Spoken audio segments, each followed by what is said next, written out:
When you adopt a shelter pet, you discover all the things that make them unique. And your mother. They're a little bit of a lot of things, but they're all pure love.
But not a minute before meeting.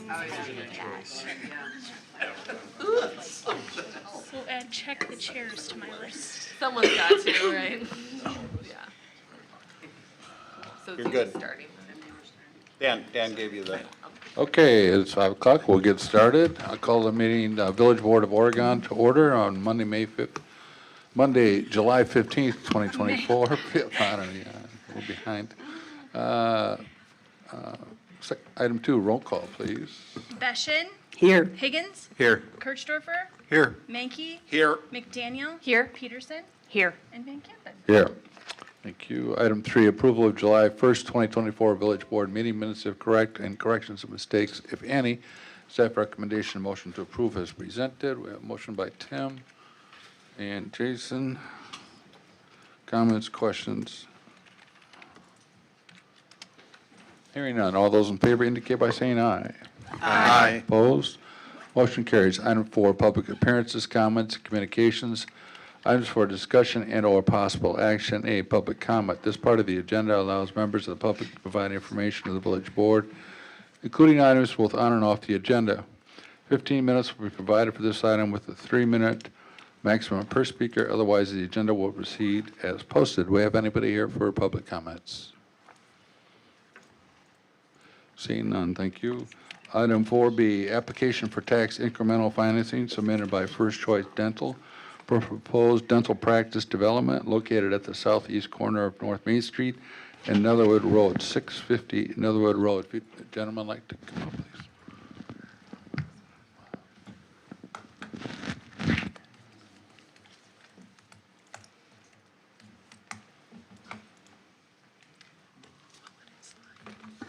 I should speak clearly into the mics, and if you could just introduce yourself, please.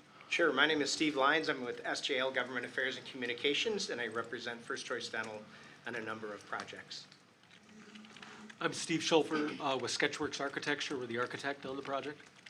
And I'm Brad Carley with 1840 Construction. We've been First Choice Builder for 10 years or so. Okay. I'll start out by indicating that I think the lease, I don't know if you have the drawings in front of you, but You want the rendering up there? Yeah, that would be Or fine. what would you like? Yeah, sorry, Jeff, I don't know who's No, controlling. you're it. fine. Um, I'm flying. Yeah, the site plan and the rendering, I think these are the two items that were in the packet. The intention here is to construct a new standalone dental clinic on the corner of Netherwood and Main Street, as you can see there. There's some topographical challenges with the site and some areas that, you know, we're trying to get developed. I think it's an attractive site for the land use. Essentially, what we would be doing is bringing in about 14 new operatories and a series of new dentists to accommodate that. It's about a 11,000 square foot clinic, and the next rendering is representative of what it could look like. We have done First Choice Dentals elsewhere in the Madison area, and this is indicative of their product type. So I'm happy to answer questions if you have any.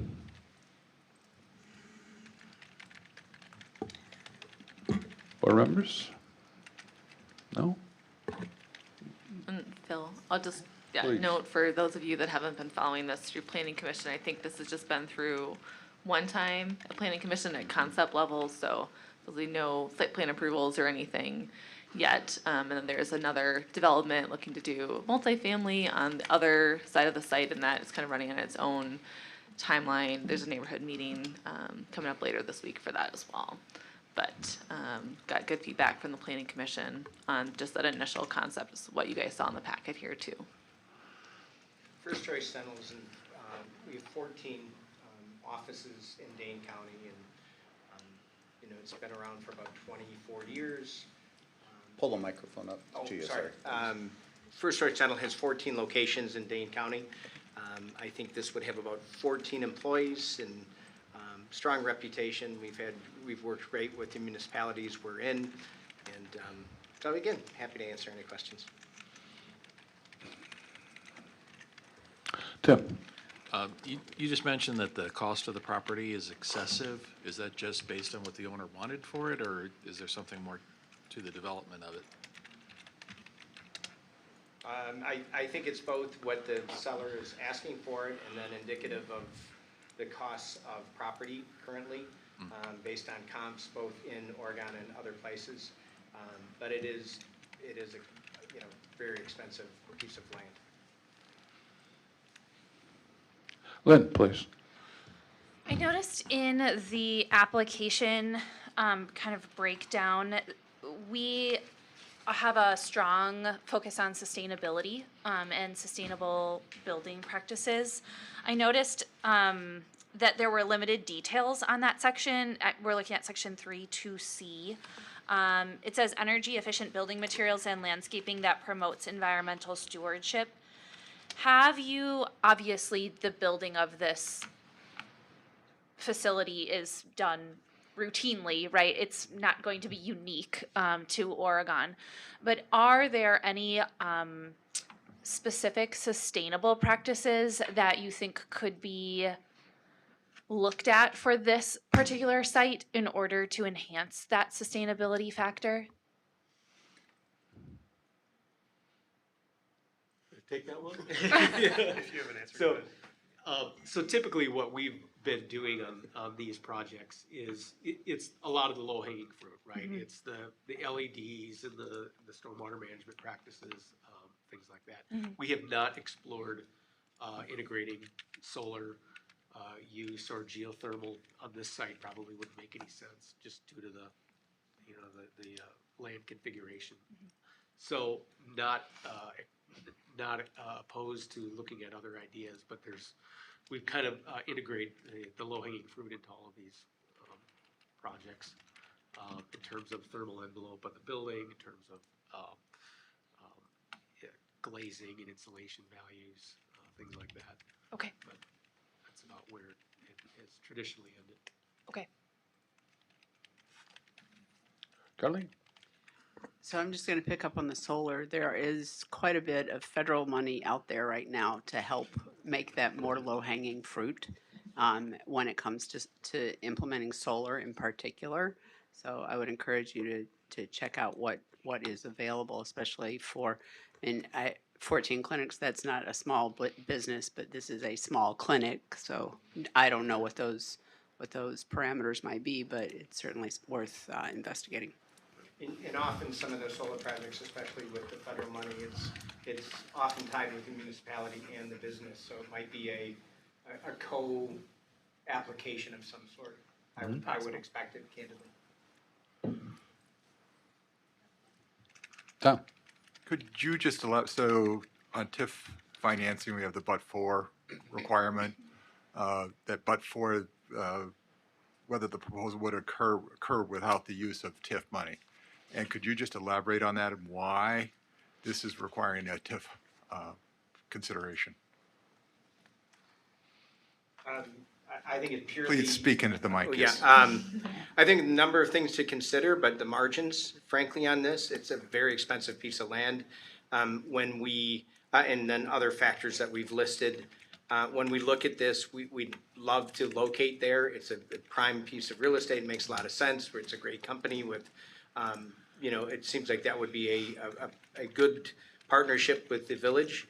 But it's, you know, again, at the end of the day, we have to look at what we can and can't do. And so when you start tailing all of these, and especially if we look at the stormwater and the price of the parcel, I think those are the two highest numbers that we have to go, is this viable or not?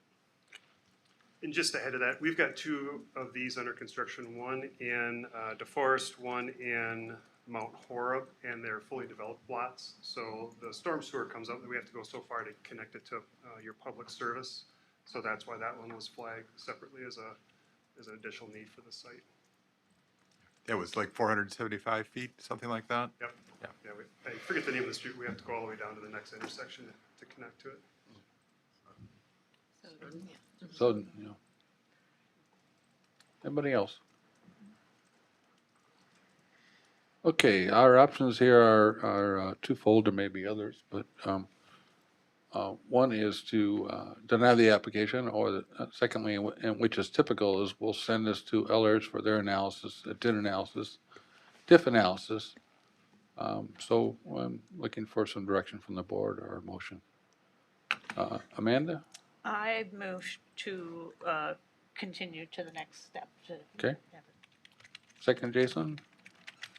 Further discussion? Yeah, I was going to say the same please. thing. I mean, there's not a loss to the village to doing that, and if they qualify, then that's, you know, then there's the next step as well. So Great. we don't lose anything by doing that. Okay. Might gain a clinic. Lynn? The only thing I was going to add is that while we investigate on our side the financial impact, I would encourage you to see if you could investigate a bit of the sustainability piece. We have a sustainability committee that would, I'm sure, be happy to sit and explore some ideas. I think coming back with a little bit more detail on that would meet a bit of the enhanced requirement that the board is looking for in that aspect. Just a suggestion. Okay, so we have a motion and a second to send this on to Ellers for analysis. Any further discussion? Hearing none, all those in favor indicate by saying aye. Aye. Opposed? Motion carries. Thank you. Thank you. Thank you. Item 5, approval of vouchers in the amount of $534,362.53. Staff recommendation motion to approve as presented. Tim and Tom, questions, comments on the details? Carleen? I'm looking for it. There is a listing that's in here 3 times, and I just want to make sure it's Page not 29. duplicative. It's, yeah, page 29, item 10019, the last 3 to Town and Country Engineering, the same invoice number, and it's 39,000, 38,000, 39,000, but they're all same invoice number. Final design phase 1. Are they 3 different invoices or 3 different payments on the same invoice? I'm just curious. I can speak to that one. So they are 3 different payments on the same invoice. This one does come up a lot with, particularly with that project under Town and Country.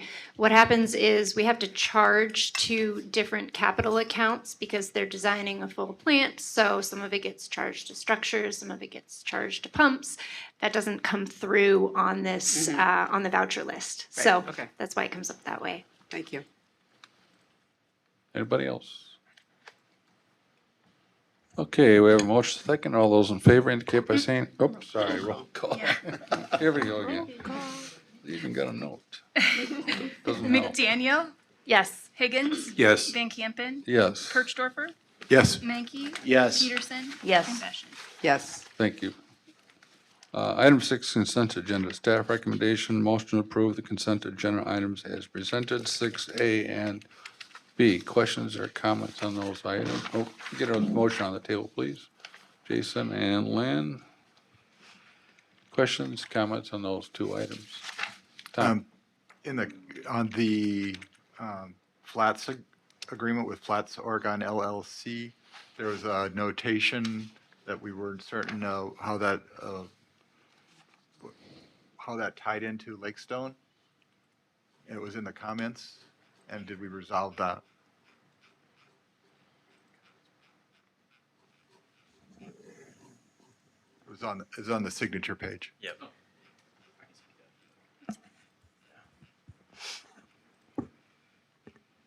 Almost there. That was just one minor issue that needed to be resolved, Tom. And essentially, Brett Ryman and Brian Spanos are both just the sole members of that LLC, so they're technically separate entities from one another.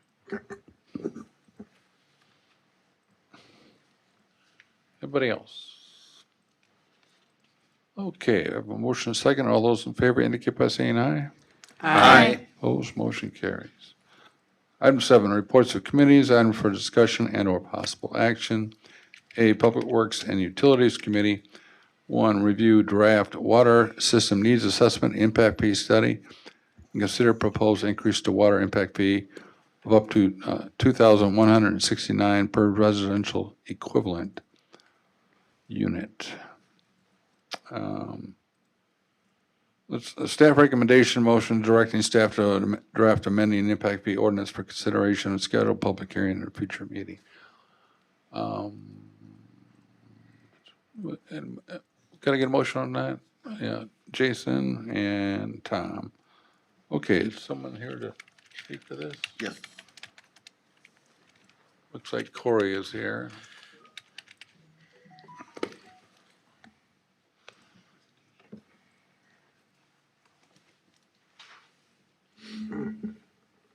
Good evening, everyone. We have a presentation for you tonight. Yep. Jeff will pull it up. Corey, could you introduce yourself for the rest of the board? Sure. I am Corey Horton. I am an engineer with Ruckert and Melke, and we do a lot of the village's water system work. Corey's a former member of this board, so. Yep. And a current resident. Yes. So tonight, we're here to present the impact fee study that we worked on. Our agenda tonight will go through a quick executive summary, give you a little bit of background and definitions. I'll describe some of the capital projects that are included in that impact fee study. Then we'll go through what the proposed impact fee would be. We'll talk a little bit about how that impact fee would affect water rate increases if you choose to not charge the full impact fee. And then we'll kind of wrap it up with some recommendations and discussion.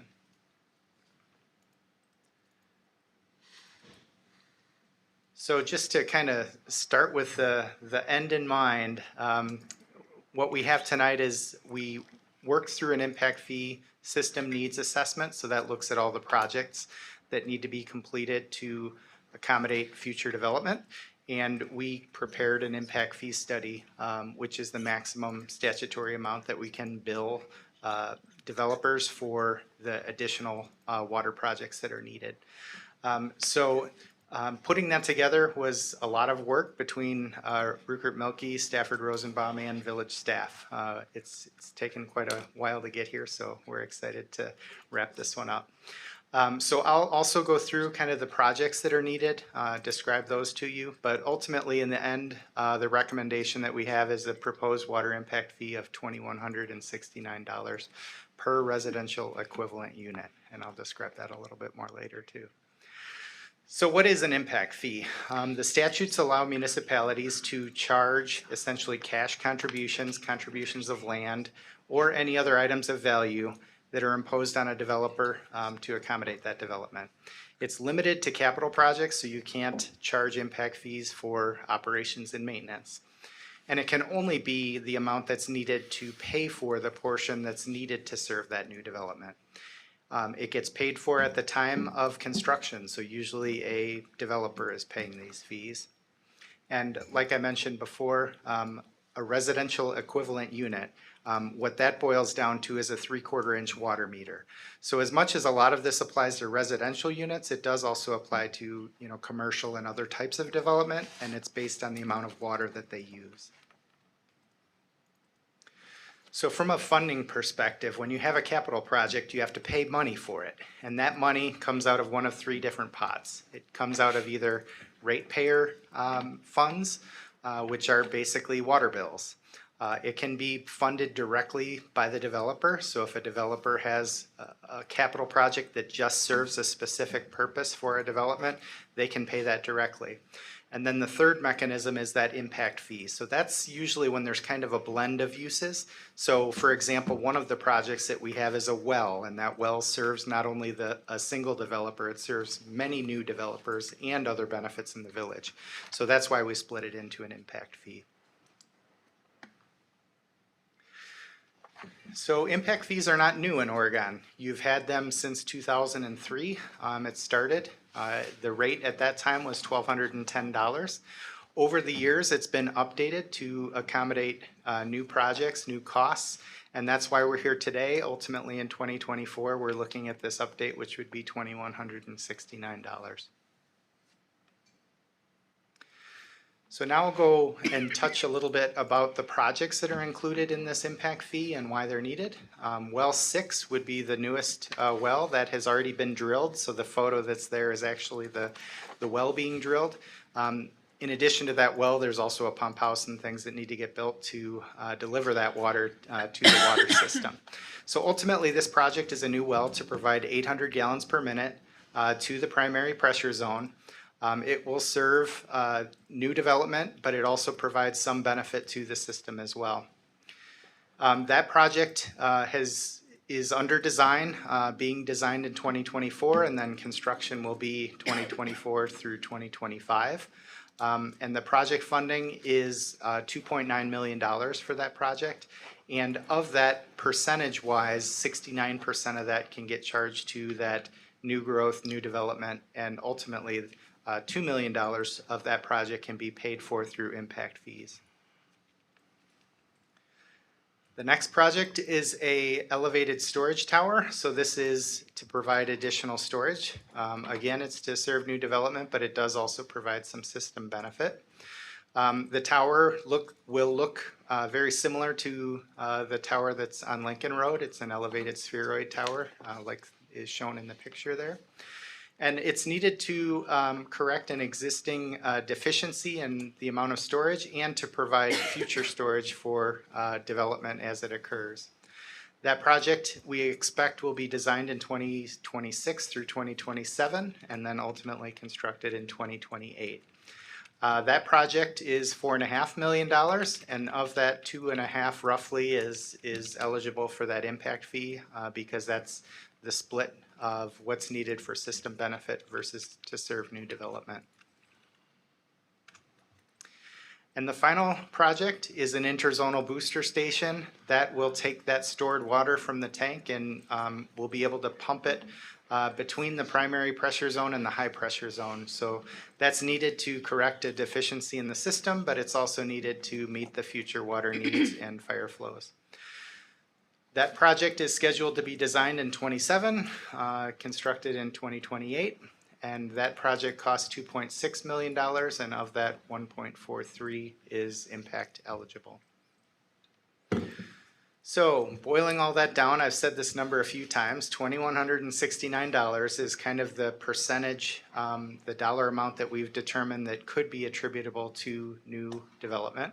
And that breaks down by those three projects and the percentages that are shown in the various slides there.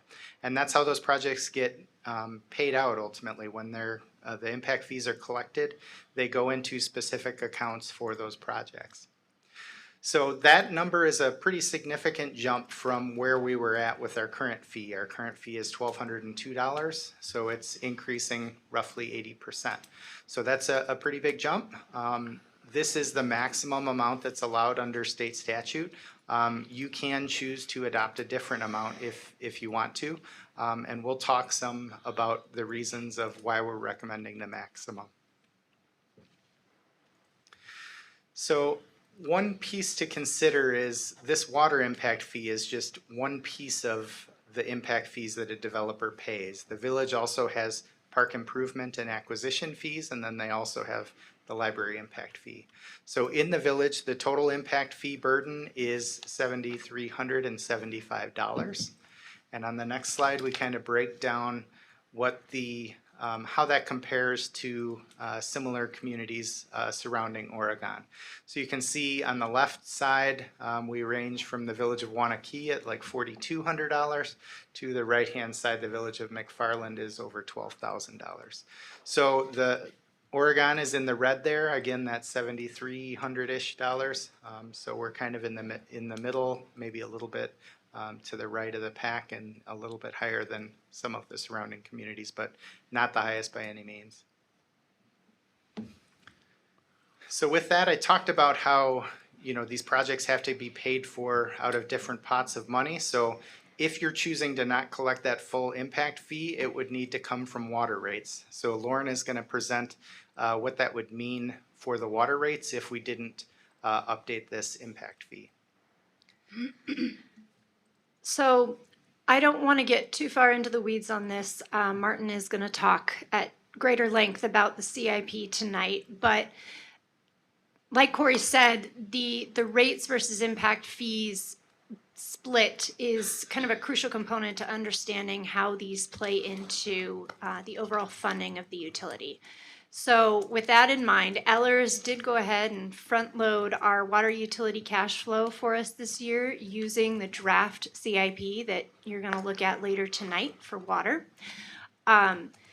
It does at this point project conventional rate case increases in 2026, 2028, and 2030. So again, this assumes a water CIP of between 2024 and 2034, and that was expanded to capture what we're paying for well 6 this year, which is a big chunk of change. That assumes that number is $32.5 million. It's important to note that is something that you guys will work through going forward, but that's where we are today. So the two scenarios that Ellers looked at for us were scenario 1, we maintain the current water impact fee of $12.02 per REU, and then scenario 2, we'd increase that water impact fee to $2,169. So they analyzed what this would mean for only those conventional rate case studies, and it's important to note that there are a couple of simplified studies in there that will increase rates by 3%, but we're looking at the bigger numbers tonight since those are kind of baked in. So under scenarios 1 and 2 in 2026, we're looking at the same very significant rate hike right now.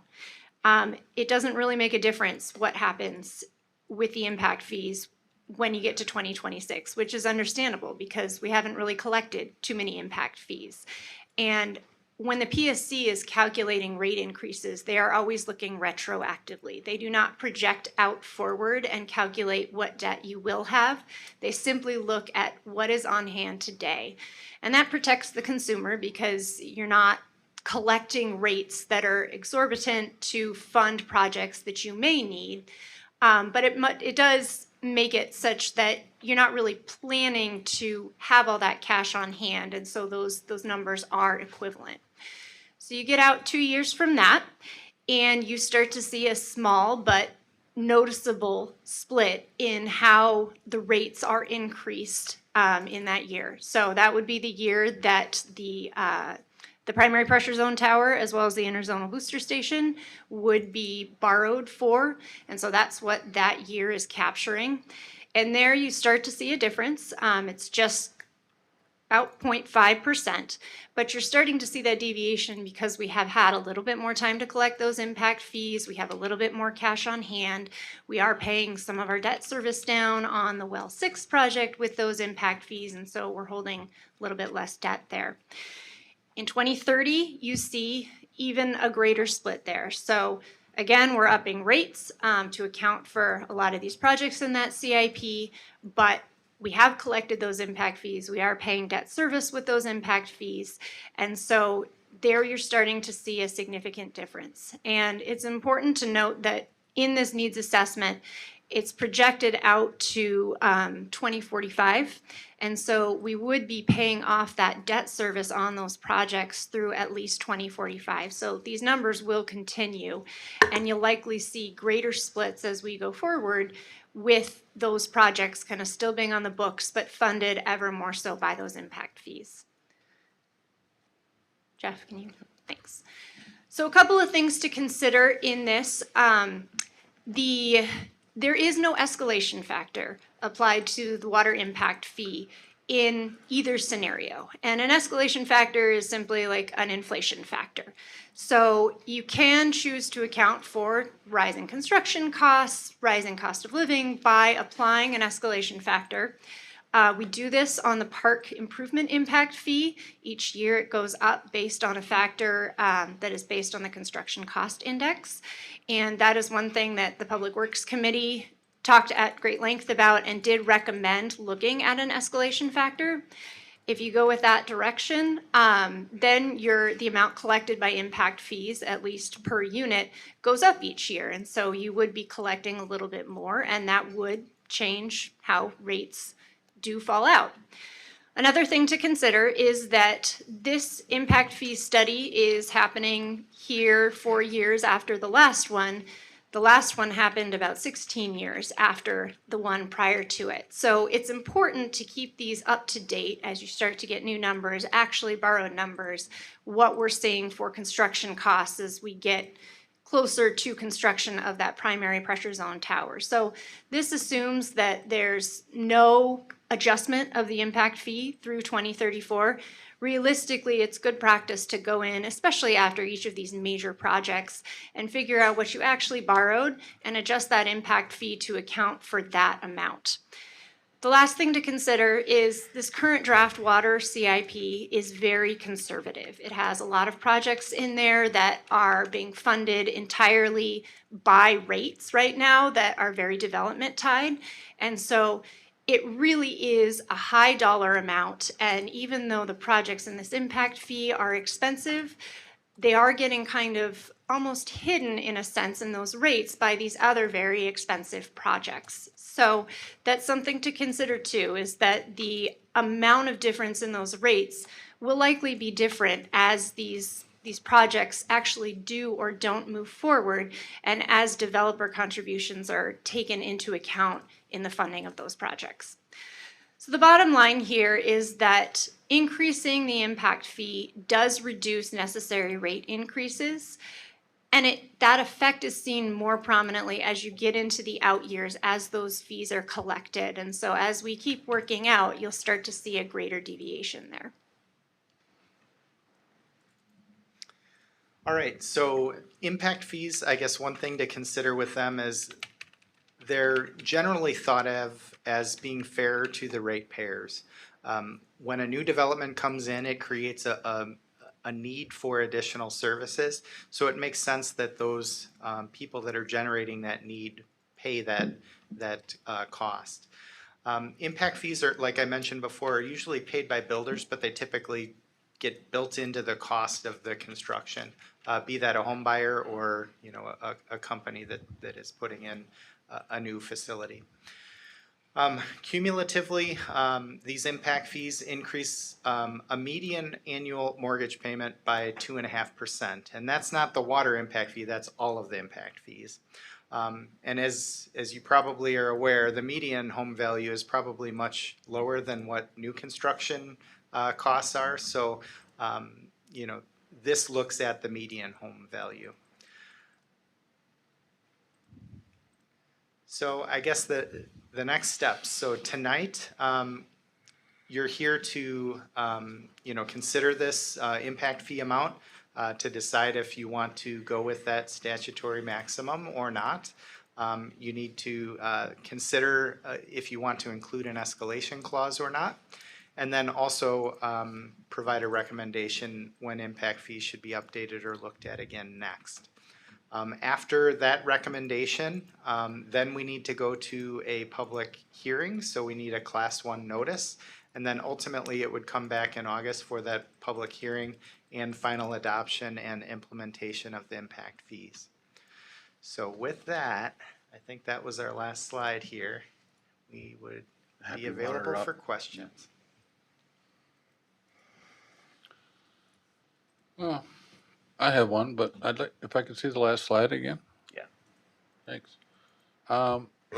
Just quickly, a difference between implementing an escalation clause, which would affect, you do annually, I would assume, right? And when they should be updated next. If I could just, maybe you could tell me the difference between those two. Or, I guess you'd adopt both, but I'd like to understand it a little better. Right, so an escalation clause, like Lauren had mentioned, many times you look at that because, you know, after projects are constructed and you have kind of the final numbers, you know where things are going, you know what your borrowing rate is, things like that. So you can do an escalation clause, which is basically estimating how much per year to increase it. That may or may not work for what the actual costs end up being. So it's a good way to keep up with costs as they go up, but it may not necessarily capture what the actual impact fee needs to be to pay off those projects. So as an example, we had the 2020 impact fees down at $1,200 per REU. And that didn't have an escalation factor on it. So you can see we're jumping 80% here now because there wasn't an escalation factor built in. So as the years went by and the projects were not being implemented, we weren't increasing our costs. So we essentially didn't have enough money to fund those projects. So that kind of really illustrates why it's good to think about an escalation clause, but then it's also good to think about when do we need to look at these impact fees again to make sure we're collecting enough money to pay for these projects? Is that something we would recommend or adopt tonight then? So tonight you can't adopt the impact fee because you need to have the public hearing first. Right, I understand it, but what I'm saying is, forgive me, but I certainly would support the escalation clause and you know, setting a time when they would be updated next, but what is that time frame? I mean, is it 3 years we should be doing it, or 5 years, or as needed? So I ultimately that's up to you. I guess my recommendation would be to, you know, consider doing an update after projects are constructed. So either after the Well 6 project is complete or after the tower and booster station are done as well. So those I think are you could either have, you know, no consideration for future, and you could always, you know, decide to update the impact fee at any point.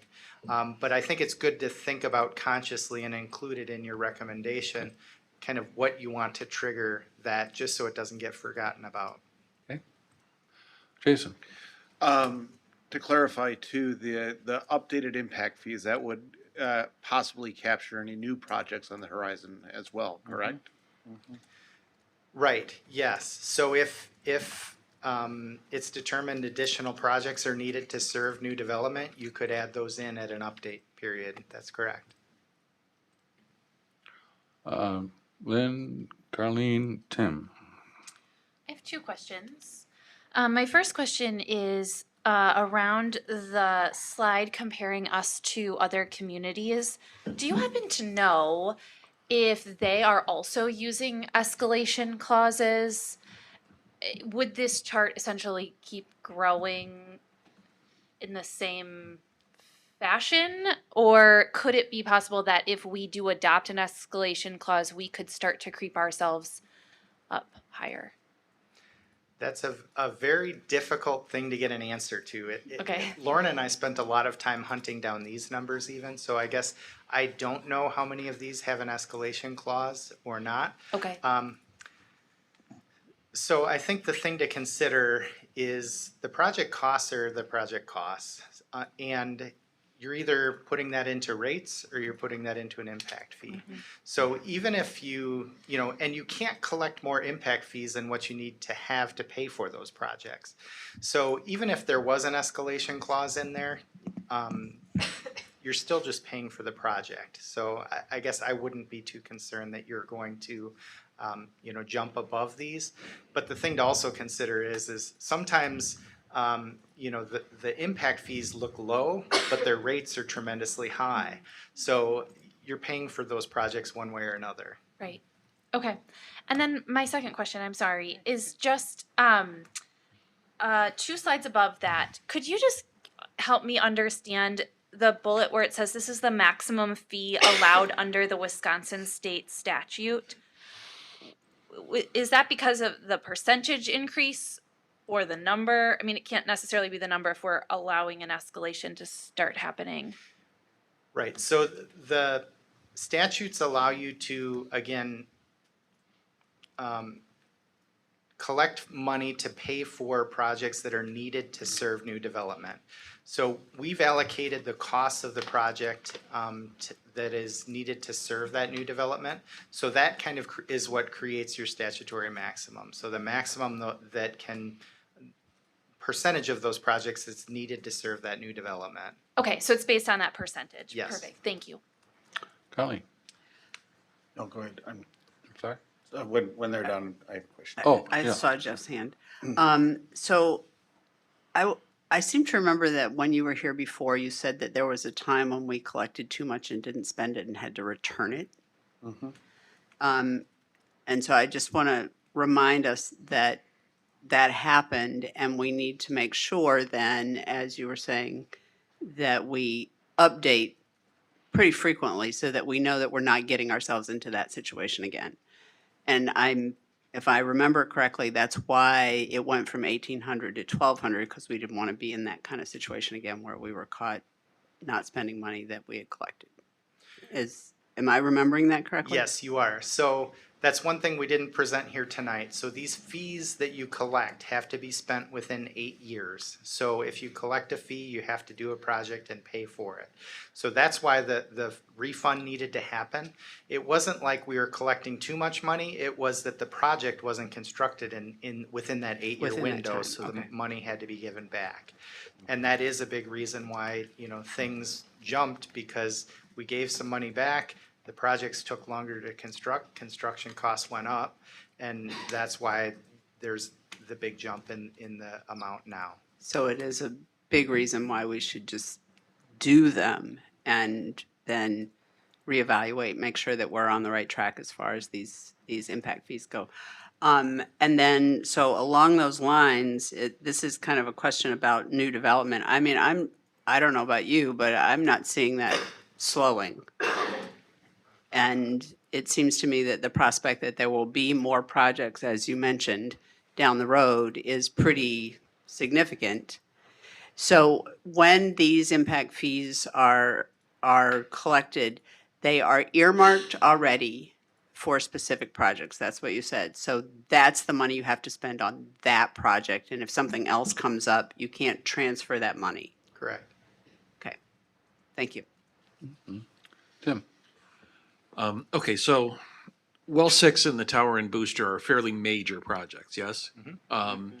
Given what we forecast for growth, do we have a sense of when the next major project or projects will be for the water utility? So the projects that are included in the water system master plan were to accommodate development through 2045. So this should account for those major projects that are needed to serve the development. So could there be water main extensions or loops or connections like that? Certainly, but this should be kind of the major capital cost that impact fees generally are served to fund. So I don't expect that we're going to need another well or things like that within this 2045 window that the Water System Master Plan looked at. Jeff, I think you had a comment or a Jim, question? Were you done? I think so, yeah. Okay, I just want to make sure I wasn't stepping over you there. It's all right. No, the idea of escalation, I look at it a little differently, but kind of in the same way. And we did this on the park improvement fees. And I look at it less of an escalation as more of a keeping up with construction costs. So that's why it's typically tied to the construction cost index. So, even like when we did the last, impact fee and everything like that, you look at the last 5 years, construction-wise, it's been all over the board. I mean, double digit inflation on construction costs and materials. I mean, we were buying materials on our own to give to a contractor to put in. So it's just unprecedented type of stuff. When it's tied to a index like that, they're the ones doing all the brainiac stuff to make sure that it's kind of making sense of how much that increases. It's just a way to kind of make sure that your impact fees are keeping up with the trends of what construction and materials are. And so I think that's, rather than looking at it as like, oh, they're just adding to it every year, because it's not really. I mean, that construction cost index can go down, and so I haven't seen it that way. But hypothetically, actually, it probably has gone down. There's probably been a month or so that it's gone down following some of that super high inflation we saw kind of near the end of COVID. But that would be my comment on that. Thank you, Jeff. Jason? This is just a comment. Because I think I made a motion when we started to clarify that motion. And thank you for your presentation, by the way. This is the third time those of us on the Public Works Committee have heard it, and it's gotten better each time.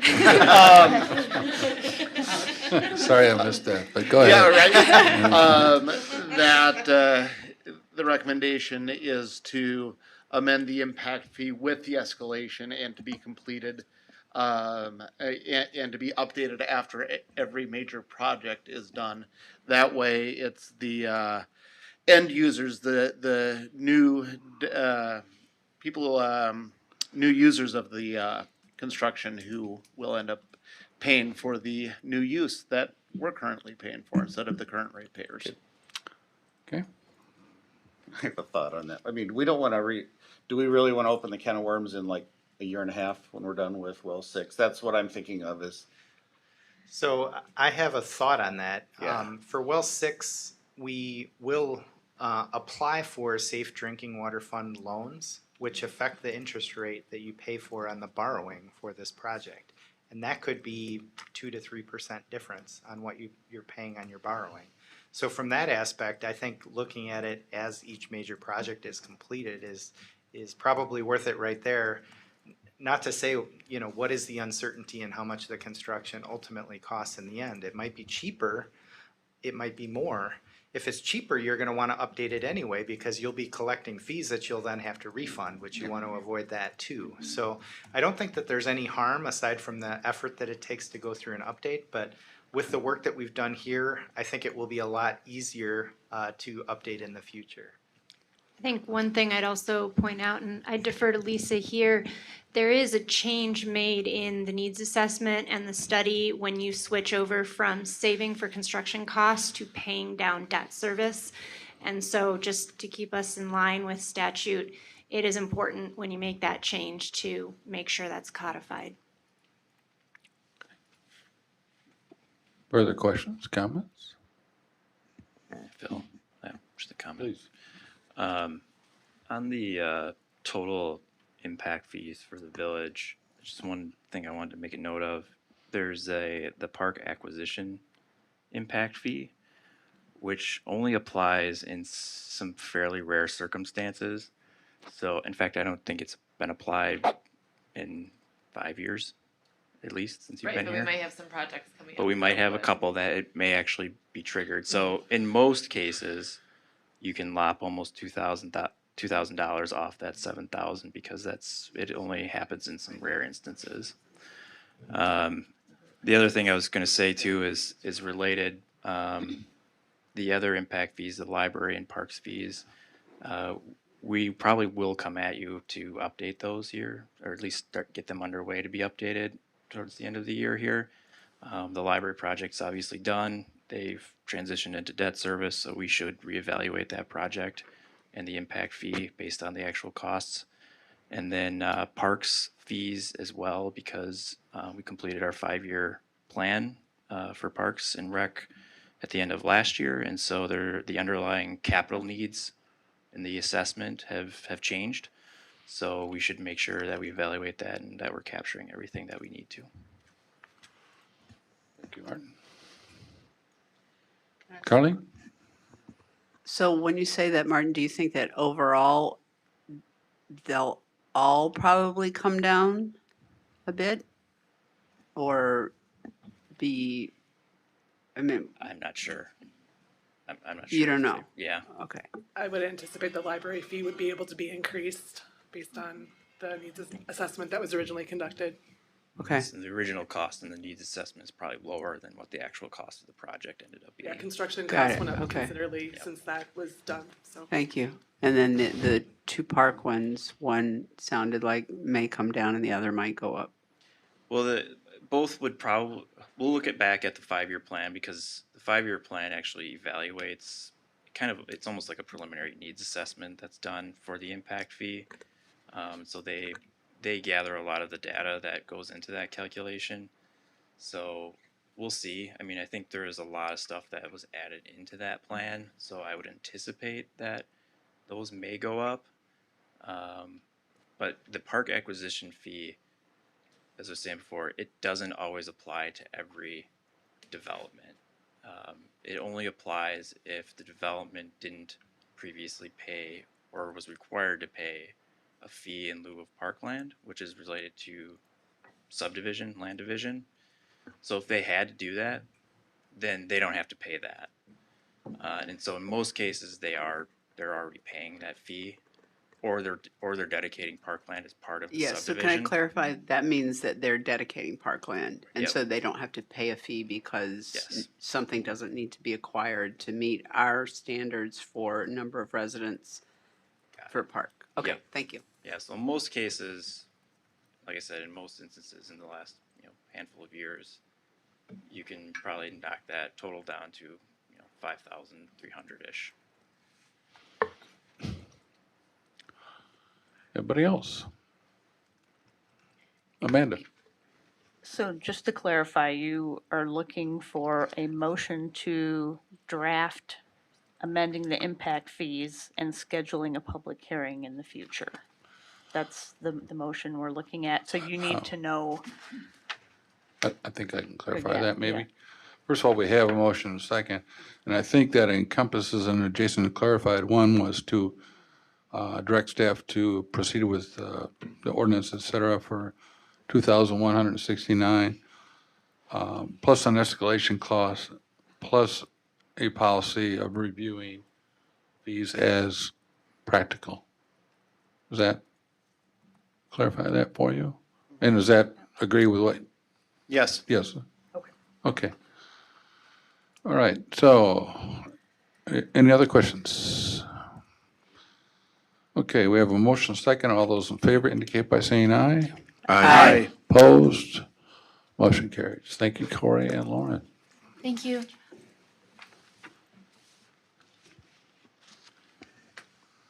Item 8, unfinished business, item for discussion and/or possible action. A, review identified needs for related cost and property tax impact scenarios for potential April 2025 referendum to exceed property tax levy limits. This is probably the Martin show, I think. Yep, Jeff's gonna pull up my screen here. All right. Are you on? Okay. Yep, looks like I'll do the rest. All right.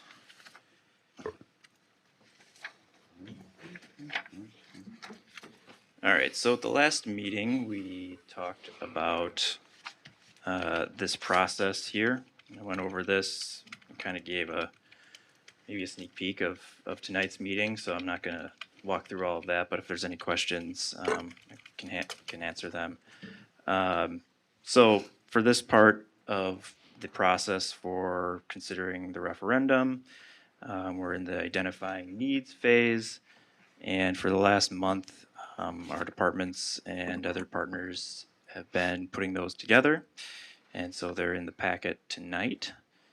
And I will walk through, so I'll just show them here. So here are the needs on this page here, page 130 of the packet. All of our identified needs that were submitted as is, submitted by whoever was submitting them. And then on the right side, I have an advised adjustment to the needs that were submitted.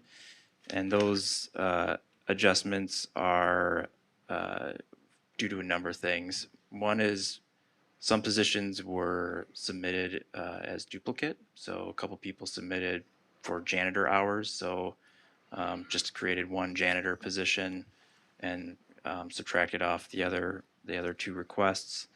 The other thing was a number of the positions that were submitted and requested didn't include benefit and fringe costs, so those were added in as part of the adjusted side of the schedule.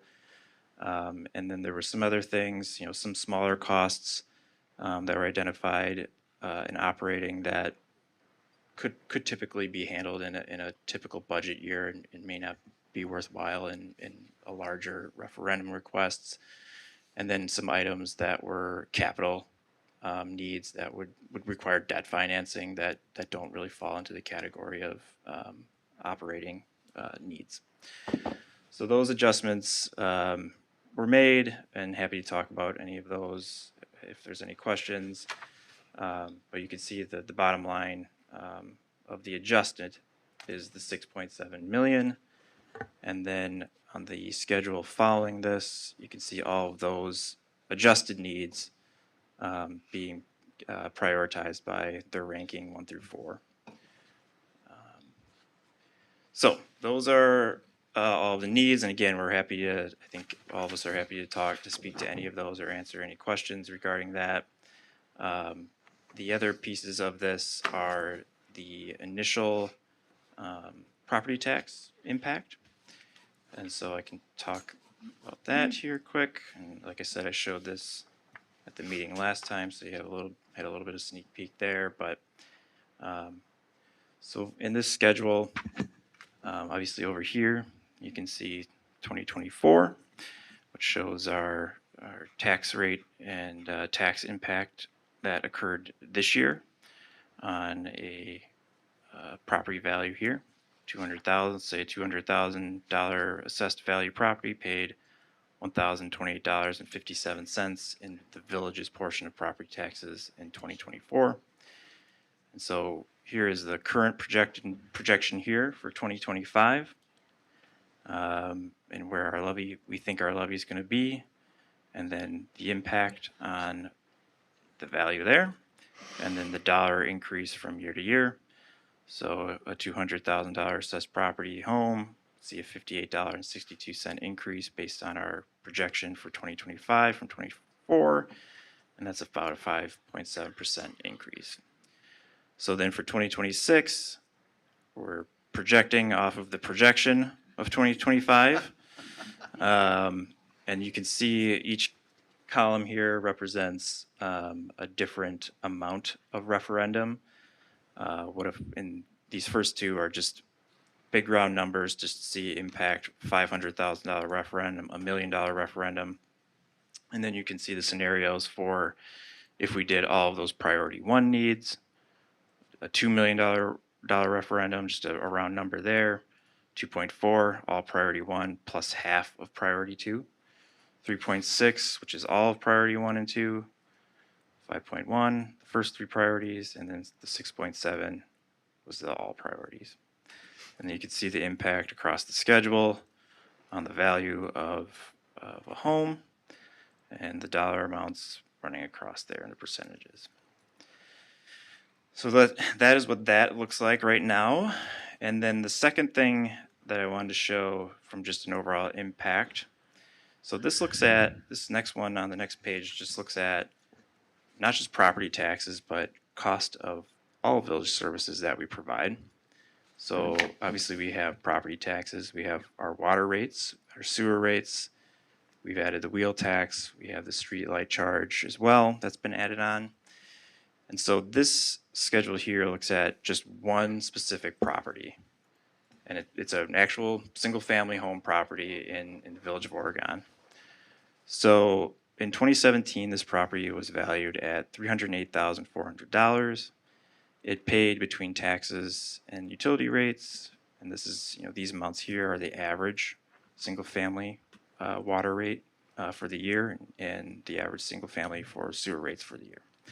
They paid $2,303.12 for village's cost of services, and then you can kind of see what happened and transpired over these years. There you can obviously see their property value increased over time, and then the amount of taxes, village portion of taxes that they paid. Our sewer and water rates were the same throughout these years. You can see the increases that are occurring percentage and dollar-wise. In 2021, we took out that first big debt obligation for library, this building, JC Community Park. The debt service payment hit in 2022 on that, and you can see the increase there. So that's what happened that year. And then you can see these last couple of years with the additional library debt and some other things that have gone on to the debt in those years. And you can see in 23, we've added on the charge, the streetlight charge. I'm estimating here two vehicles for the wheel tax. And then you can see in 24, we increased both the water and sewer rates. And then in 25, again, it's projection, including projections for water and sewer rates. And then on the following one, you can see what is projected in 2026. So you can kind of see not just property taxes, but where some of these other costs of services are also lining up on just a single individual home. So that would give you a good sense of, when we're talking about all of this, how all these different pieces of the puzzle start to work together and what they might look like. So for tonight's meeting, what we're really looking to get is, what questions do you have on the needs that have been submitted? And if there's anything that's in the needs that the board maybe collectively just does not want to have be considered in the referendum at all. We don't want to survey it. We don't want to assess it. We don't like this in terms of a policy decision for being included in the referendum process. Or are there things that are not included that the board wants to have included that wasn't captured previously? The advice generally that Mueller Communications gave me regarding this process was to err more on the side of leaving things in, because you still have an opportunity later to remove things when it comes time to making that decision. And this would also give the opportunity to potentially survey on all of these different things. So maybe you might not think that this is a high priority, but maybe the survey comes back and turns out residents would support it, and it is a priority to residents. So those are things to consider. But once we leave this meeting, our consultants will start to develop that options assessment report, which I showed the city of Fitchburg's report at the last meeting. That's what's going to start getting turned up now. And then the community survey will also start to be developed around these needs. So those things will happen over the next about 2 months. And I believe it's the second meeting in September. Both the draft report and draft community survey will be back to the village board, so you can review those and then continue on to the community survey part. Jason. All right, so I think you might have helped answer one of my questions, but I'm going to ask it anyway. So for me, in terms of what should be included, number ones are no-brainers. That's why we're doing the referendum in the first place. I am concerned about balancing the cost to the residents versus the services needed and wanted, and what is that line? And so I'm at least right now, leaning to do all of 1 and 2 seems like too much in terms of the tax rates as I look at them. But, so my question is, how do we parse out number 2? And from what I'm hearing from Martin, and I want to make sure I'm right about this, is working with our consultants and then asking the community the best way to clarify that difference. Yep, that's correct. I mean, I think if there's something in here that the board is looking at and is collectively saying to itself that we don't even want to survey the community on this, then we should identify that and pull it out. But generally, what I would say is leave it in and survey the community on it, and we'll see where things start to shake out in terms of priorities. And the comment that was given to me from Mueller was, you would be surprised, generally when we go out for these surveys, what people are willing to accept, as long as it's something they care about. And so, the percentages sometimes look big, but when you actually look at the dollar amount impact to their property, they feel like that might be actually justified based on the things that they're prioritizing. So it could be interesting and illuminating to just survey it out and just see where all these priorities come back, and then try to put together a referendum question based on all that information. Tom? Just, and maybe I'm getting a step or two ahead on thinking about this as far as an amount of the referendum. I look at the items that are listed and see requests for new staff in 27, 28, and years out. Some of that is based on growth of the community, and you would have also some offsetting income coming in from new development and new properties being added into it. And I don't see that income. And I understand keeping the number large to see the perspective on it, but from the standpoint of some of this is going to be ameliorated by increased revenue and increased growth of the community itself. So I don't know how much of that is parsed into this. But I mean, one way I sort of looked at it is where do we think the village budget might be in 10 years? And do I think it could double in 10 years? I'm like, yeah, probably. It's certainly feasible, but then that's offset by growth and expansion of the community. How much of these items would disappear if for whatever reason we suddenly stopped having any growth? There was no new residents, no new construction, no building. How many of those positions wouldn't be added? How many of those needs would not be had? And that's not part of this discussion right now. It's like just what do we think might happen? And this is just from the expense side at this point. We were given the information that well, here's what we see the village growing as, and so we're going to need more police officers, we're going to need more fire department, we're going to need a lot of those things, but there are some offsetting incomes in relationship to that. So I don't know how that fits into all of this. Yeah, I think when you look at the priority rankings, I think 1 and 2s are probably things that are needed today or within the next couple of years. When you get to the 3s and 4s, they're a little bit more either, we really don't need that today, but we probably do, if all things being equal, in 5 to 10 years, somewhere in that range. Or they're just simply something that is new that we're not doing currently, that we haven't decided if that's a direction we want to go in or not. I added some things in there for creating a recreation department, or building on what we have. We don't have a fully fledged rec department like other communities. So maybe we do want to go in that direction. Maybe we don't want to go in that direction.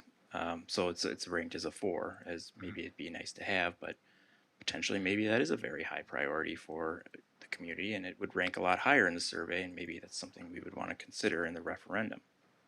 So yeah, I mean, there'll be things over the years where we're obviously adding some new construction and some property tax value every year.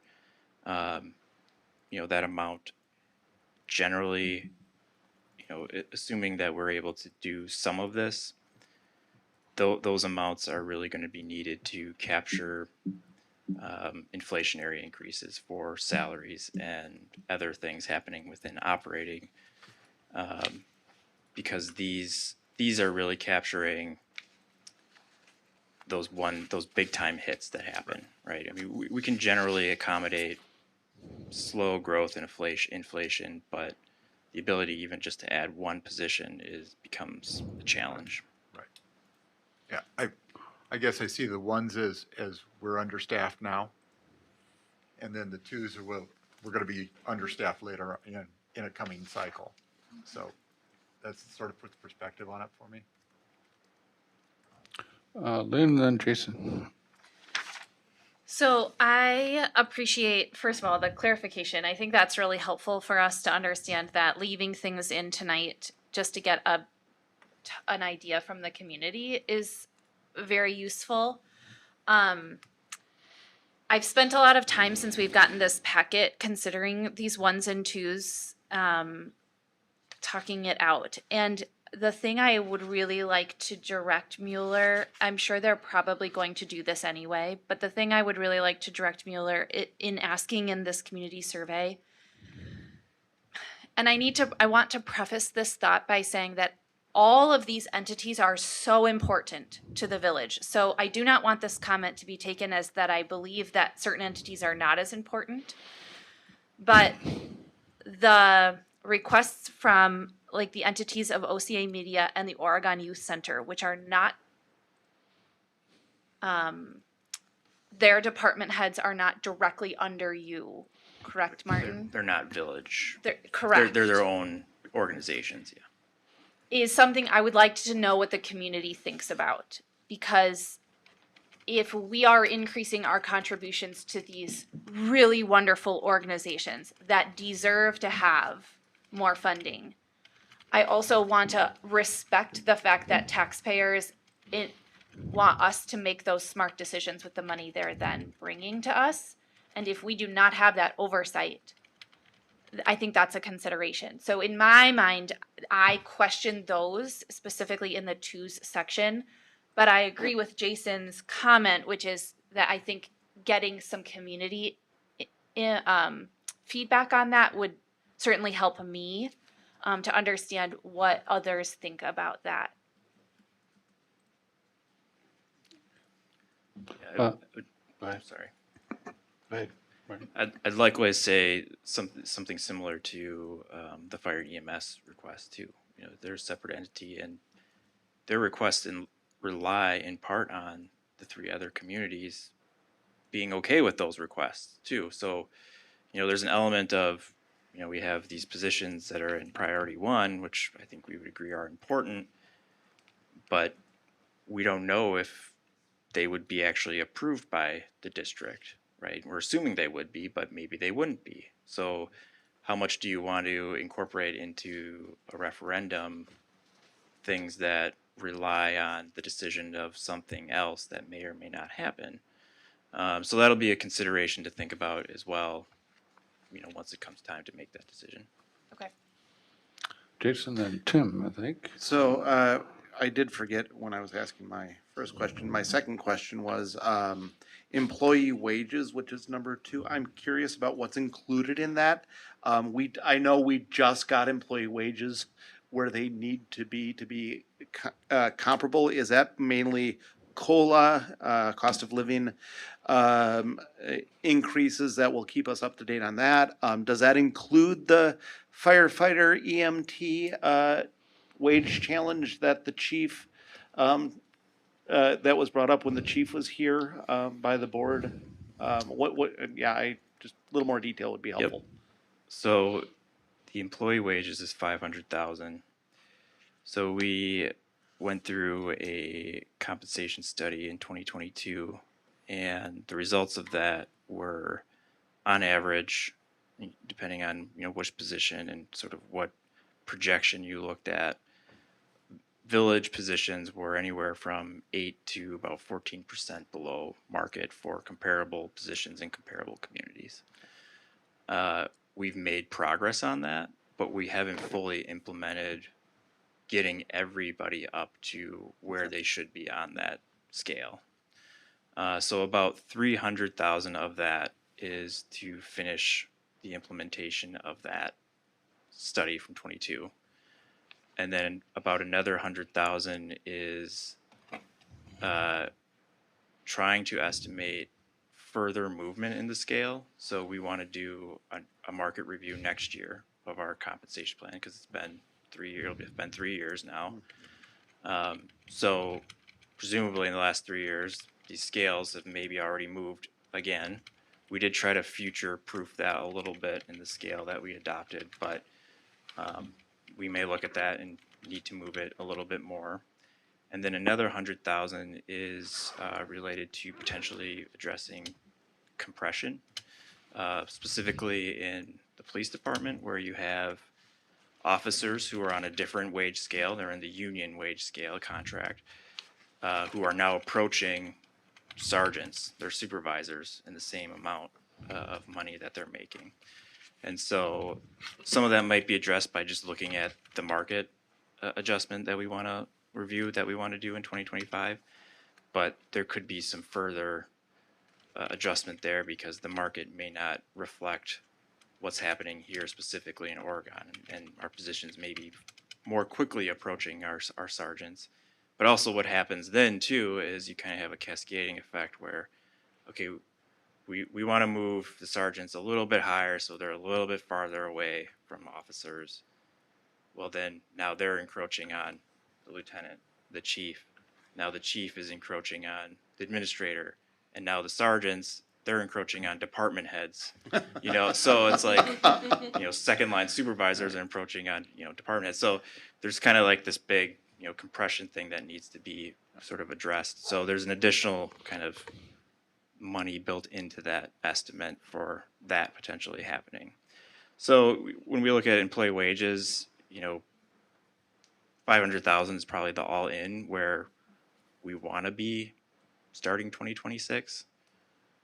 But if we go to a referendum, we don't necessarily have to ask for all 500,000. Maybe we think it's more reasonable to ask for 300. You know, it's not exactly where we want to be.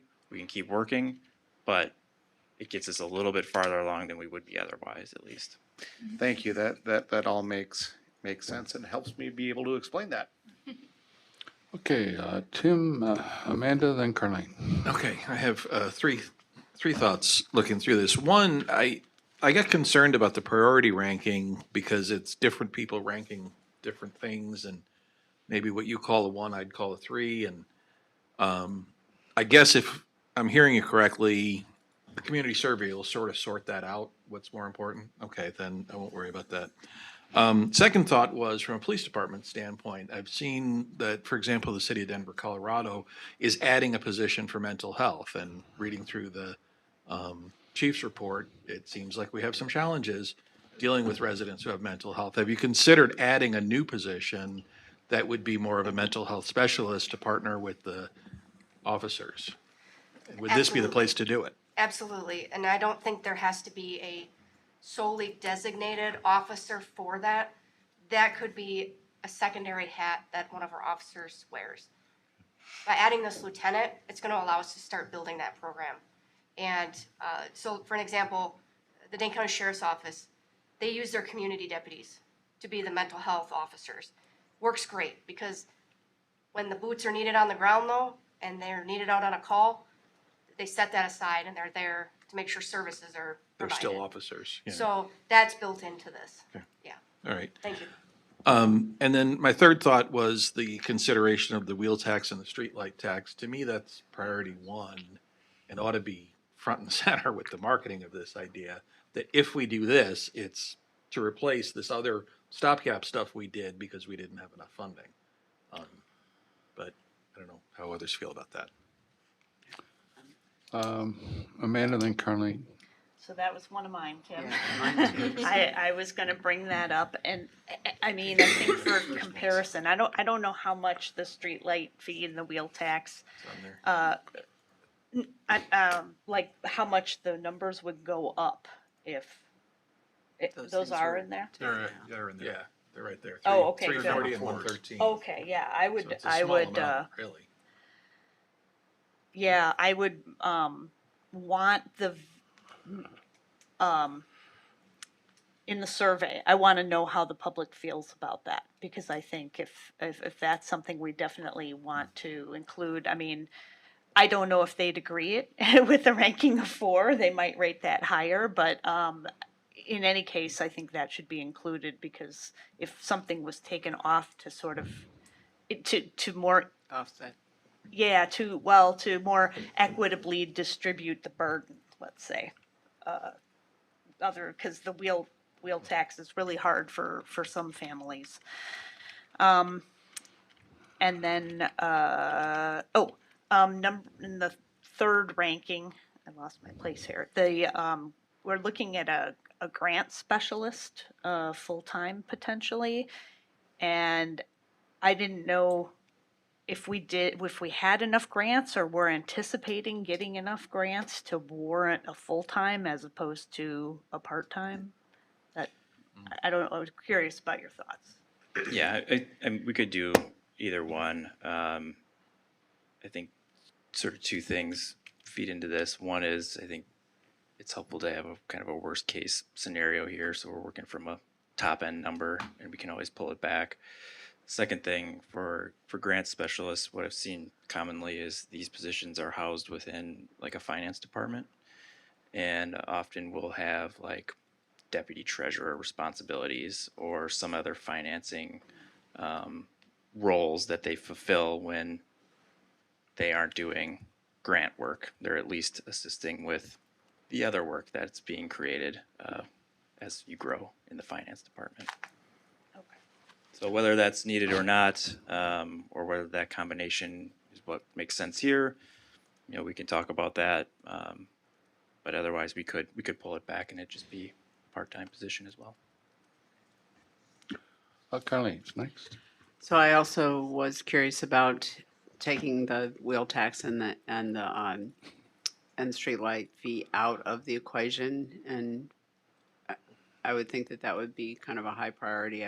I would definitely move that up from 4 to think about what the impact would be overall. And then I'm making an assumption, and I just want to put it out there to department heads, that your departments all had input into like how you ranked these things, right? I mean, this didn't just come to Martin from department heads.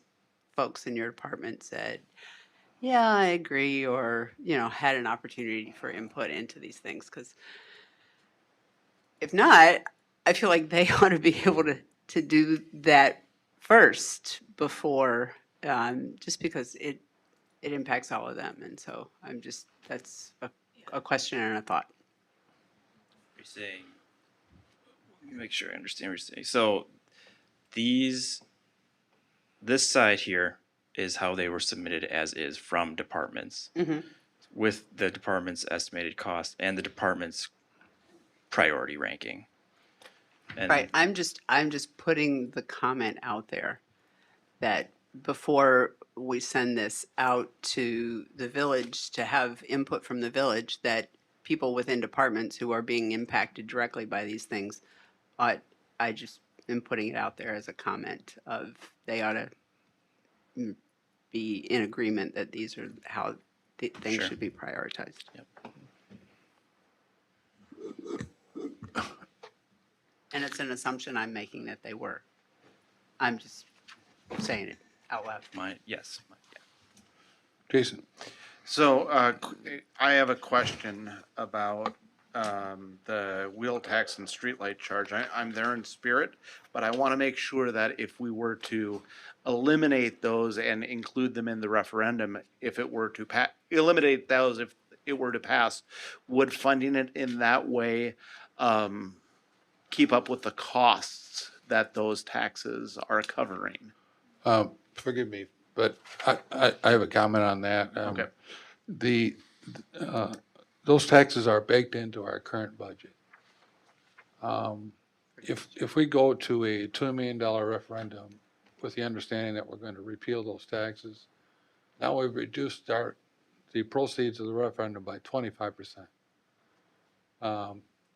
So I think that's something we would want to think long and hard about repealing. But, you know. Well, that's why I'm asking the question Right. that I am, is because are we going to be shooting ourselves? And is basically, are we gonna leave ourselves a deficit either in the short term or the longer term if we play switching? And because I don't wanna have to go in 4 to 5 years and say, whoops, if we, wish we wouldn't have done that because we don't have the money we need. Yeah, the only thing, I'm sorry if I.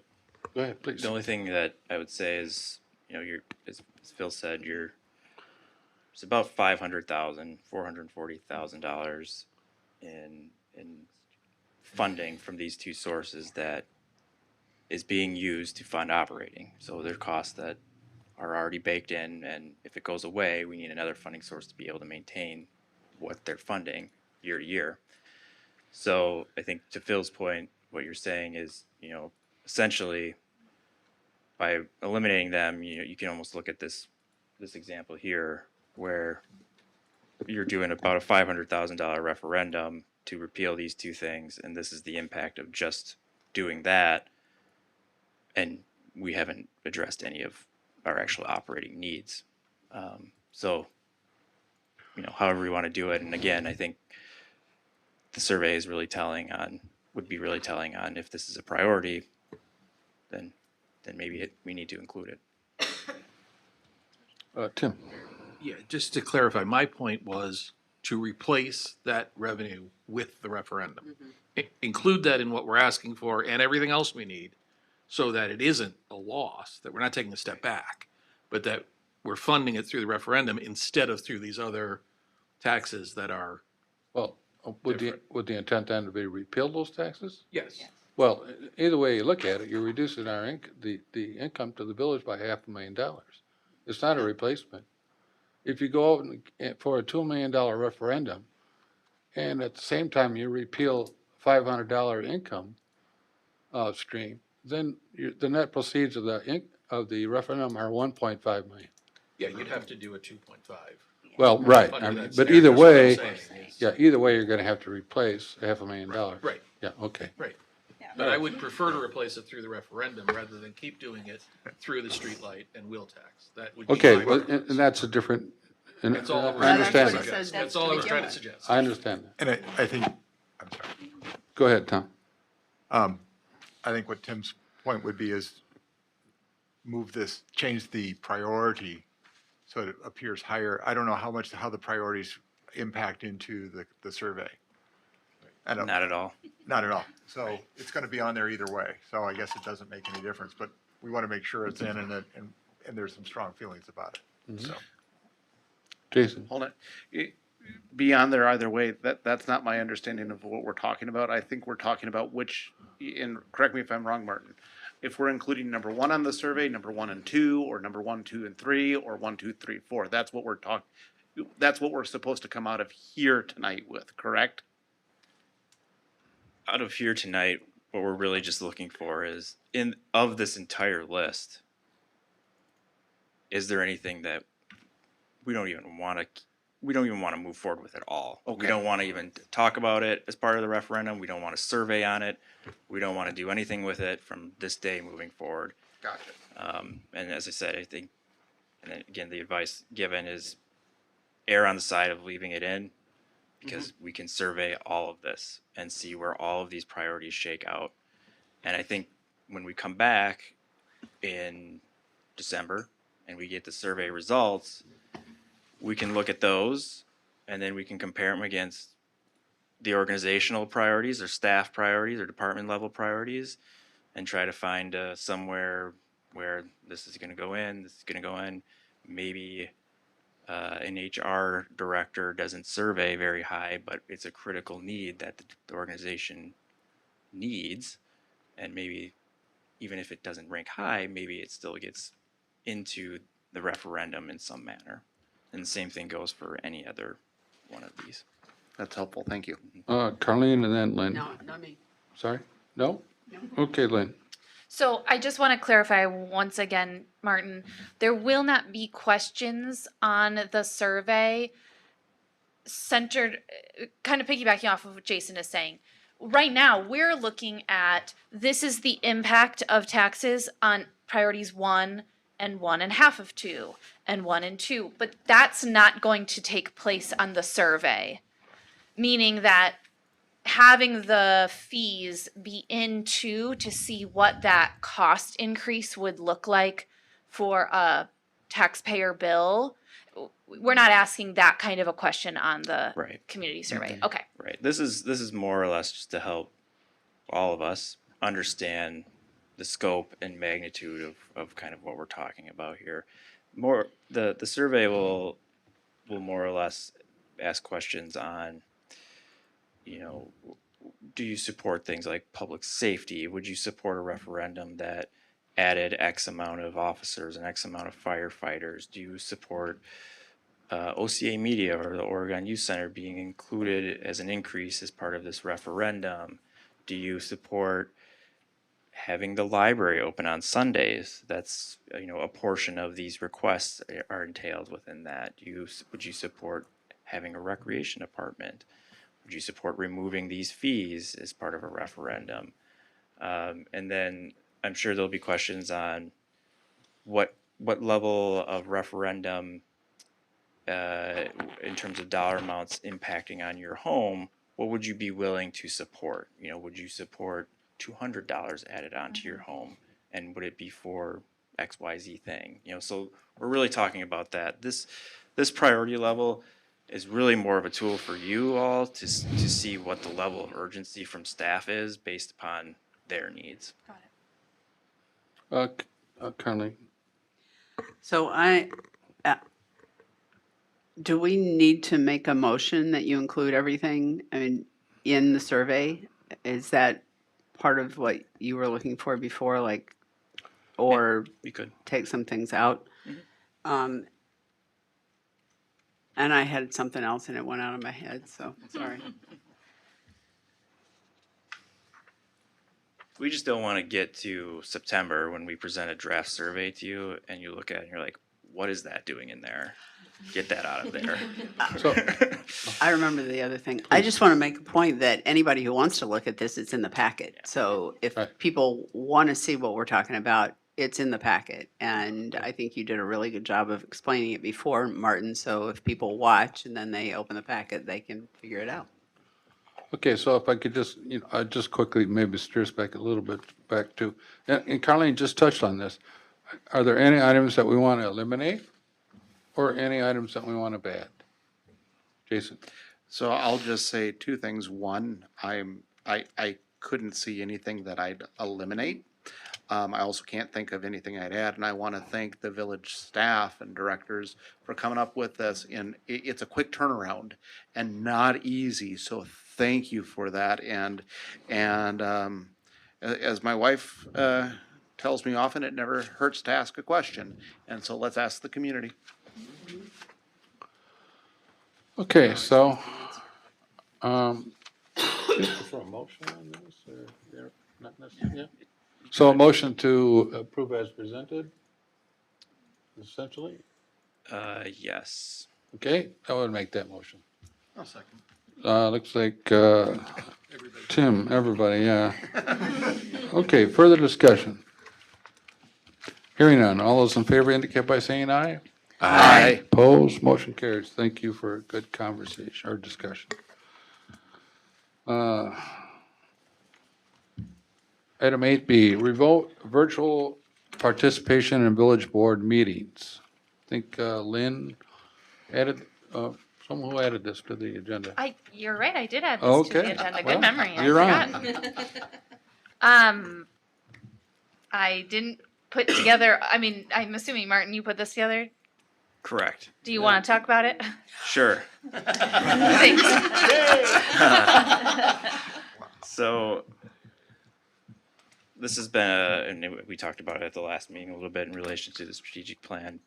But this has been something that's been under discussion periodically over the last couple of years. There's a reason, a couple of reasons why it kind of got pushed off with this new building being occupied by, moving over here and being occupied by us.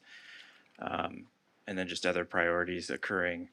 I think I guess the primary point of discussion that we would like to know more, or the staff would like to know more about is, what is the range of, there's a big range of what could be desired from having either a remote or a hybrid meeting.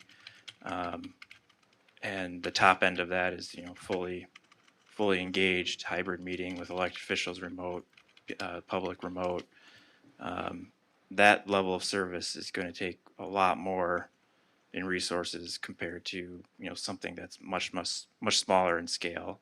And so I guess we just need to understand from the board what's the vision here, what's the goal here, so that we can assess what needs to be done in order to make that happen.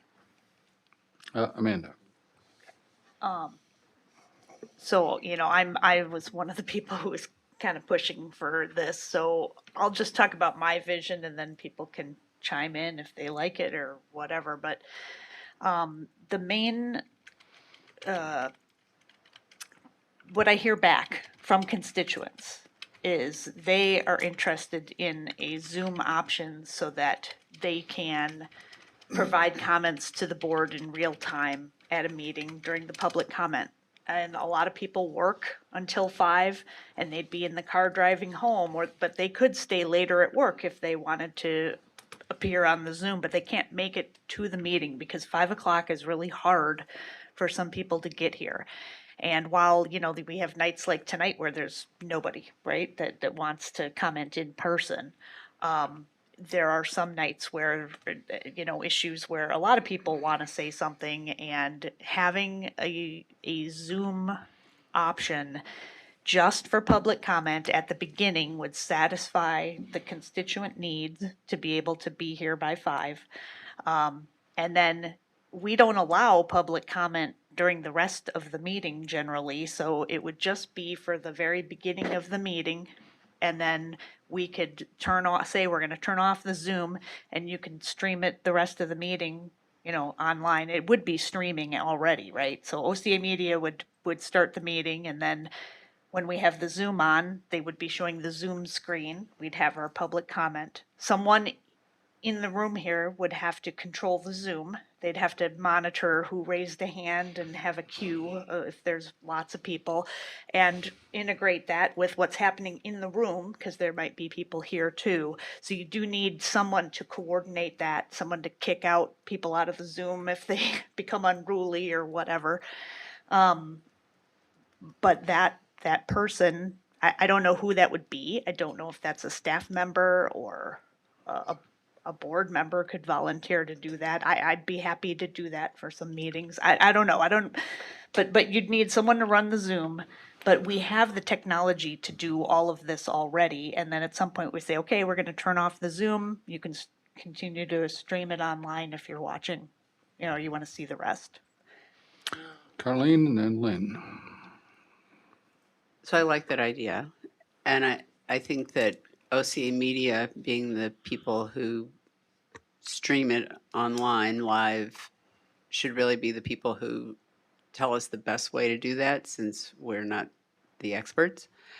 And I could also see the possibility that there are people who might be presenting to us who are unavailable to come. I think like 2 meetings ago, there was a presentation that the people who created the presentation were not available that night, and we actually had some questions. And for those kinds of things, I think it would be helpful to have that as an option if there are particularly experts on something that we need more information on. So that's an added thing. Many times those are also near the beginning of a meeting, kind of during that public comment portion. So I could see that as being something that would be beneficial to us as far as gaining information from experts that might be helpful. I happen to be one of the people who travels for August, early September. I would love it if I could still talk to you, but I can't, and you just don't get to hear my opinion for those meetings, and that's too bad. So yeah, those are the two things. I agree with Amanda, and I just think also the possibility that if there are experts who are presenting, it would be helpful to be able to have them also in a Zoom. Lynn? So I have two questions first before I give my thoughts on this. The first is actually going back to the previous item. I saw on the referendum list an information technology support specialist listed. If we were able to acquire that, this work would then be folded into that position, correct? So, great. So there is at the very least, there's a little light on the horizon that getting some of the added elements could happen, right? So my thought is then in this stopgap time before we know if we are getting that or not getting that, to put as many boundaries around this as possible and make it as easy as possible on village staff specifically. So I would agree with Amanda that I think having it open for public comment, but I think any good addition needs good policies. And I would really like to see a draft of some policies. Things like we are only doing this for village board meetings. We have public comment for other committees, and I just don't feel like we are ready to open all of that up. That it is only open until after public comment is finished. And that, you know, that may or may not be 5:10, it may be 5:30, but that there is a very clear distinction put out there when we, or if we start this, that outlines what those boundaries look like for the public. And then the second or the last comment I have is just as far as speed. I hate to put pressure, especially on a really overworked village staff already, but I think it's so important to get this in as soon as possible because we are discussing really important things in the next 6 months. And I would really hate to implement this after some of these really important meetings this summer. And I know that that's a huge ask to put in place right now, but I think the sooner we can at least get it for public comment, the better. Tim?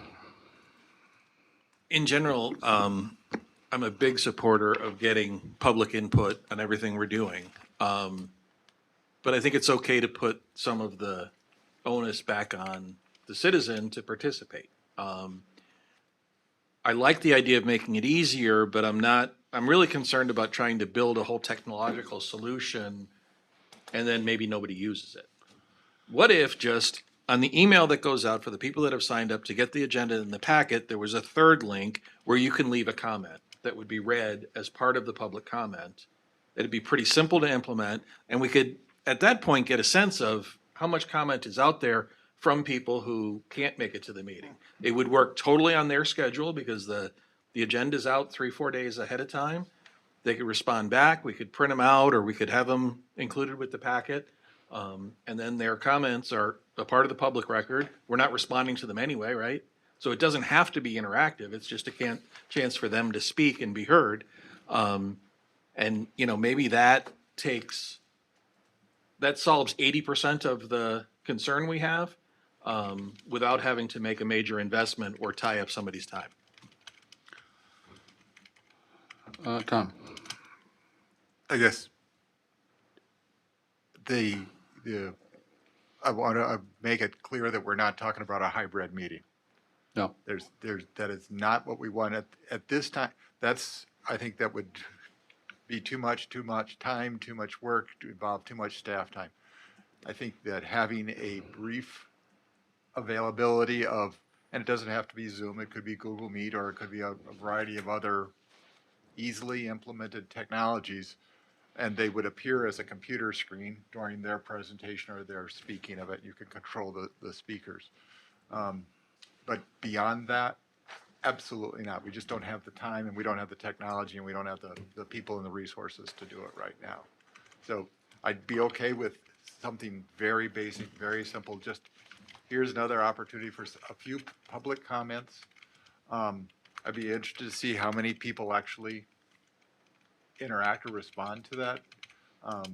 people say they won't write a message down, but they want to be on a meeting to speak, and people are intimidated by speaking. So I don't, it's going to be an interesting scenario. It sounds like a problem trying to find a solution, but I'm not sure that we're getting there. I would have to agree with the fact that whether or not there's really a problem or not. I mean, we've had meeting after meeting where we have no one here for public comments. If the 5 o'clock thing is an issue, then maybe I suggest we'll add public comments again later in the meeting. But I refer back to Martin's memo, and it says, where he states, we really neither have the staff nor expertise to put this in place. So if this is something we want to explore further, and I think that we need to explore further before we actually ask this system to be put in place. One is, do we indeed have the technology? And two, where are we going to find staff time for someone to do this? Because clearly there's going to be a staff time invested not only in training, but also more than likely someone is going to have to manage this at the meeting. So that's where I am. Lynn? I guess part of, I appreciate your thoughts, Phil. I worry about making this decision based on what we see in front of us, because maybe what we don't see in front of us is because of what we have. Like, I think about my situation and the fact that, like, I have 3 kids. I wouldn't be able to come and sit in a meeting with all 3 of my children. I mean, we would be chaos here, right? So having that opportunity means that then I might show up for the first time ever. Mm-hmm. And so I think that we have to think about the fact that, yeah, maybe no one shows up, but at least we're acknowledging that there are people who haven't been here, haven't expressed their thoughts, and we want to make sure that we're addressing that need that may or may not be there, but that we acknowledge could be there. Carleen and then Jason.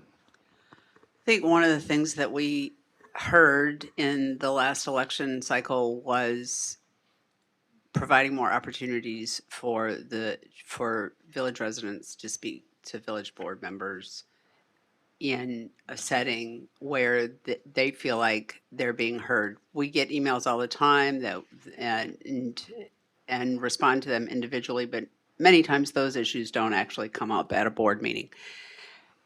So I concur completely with what Lynn said, that providing the opportunity is an important step in opening things up so more people can participate if they choose. And we may find that it's not overwhelming response.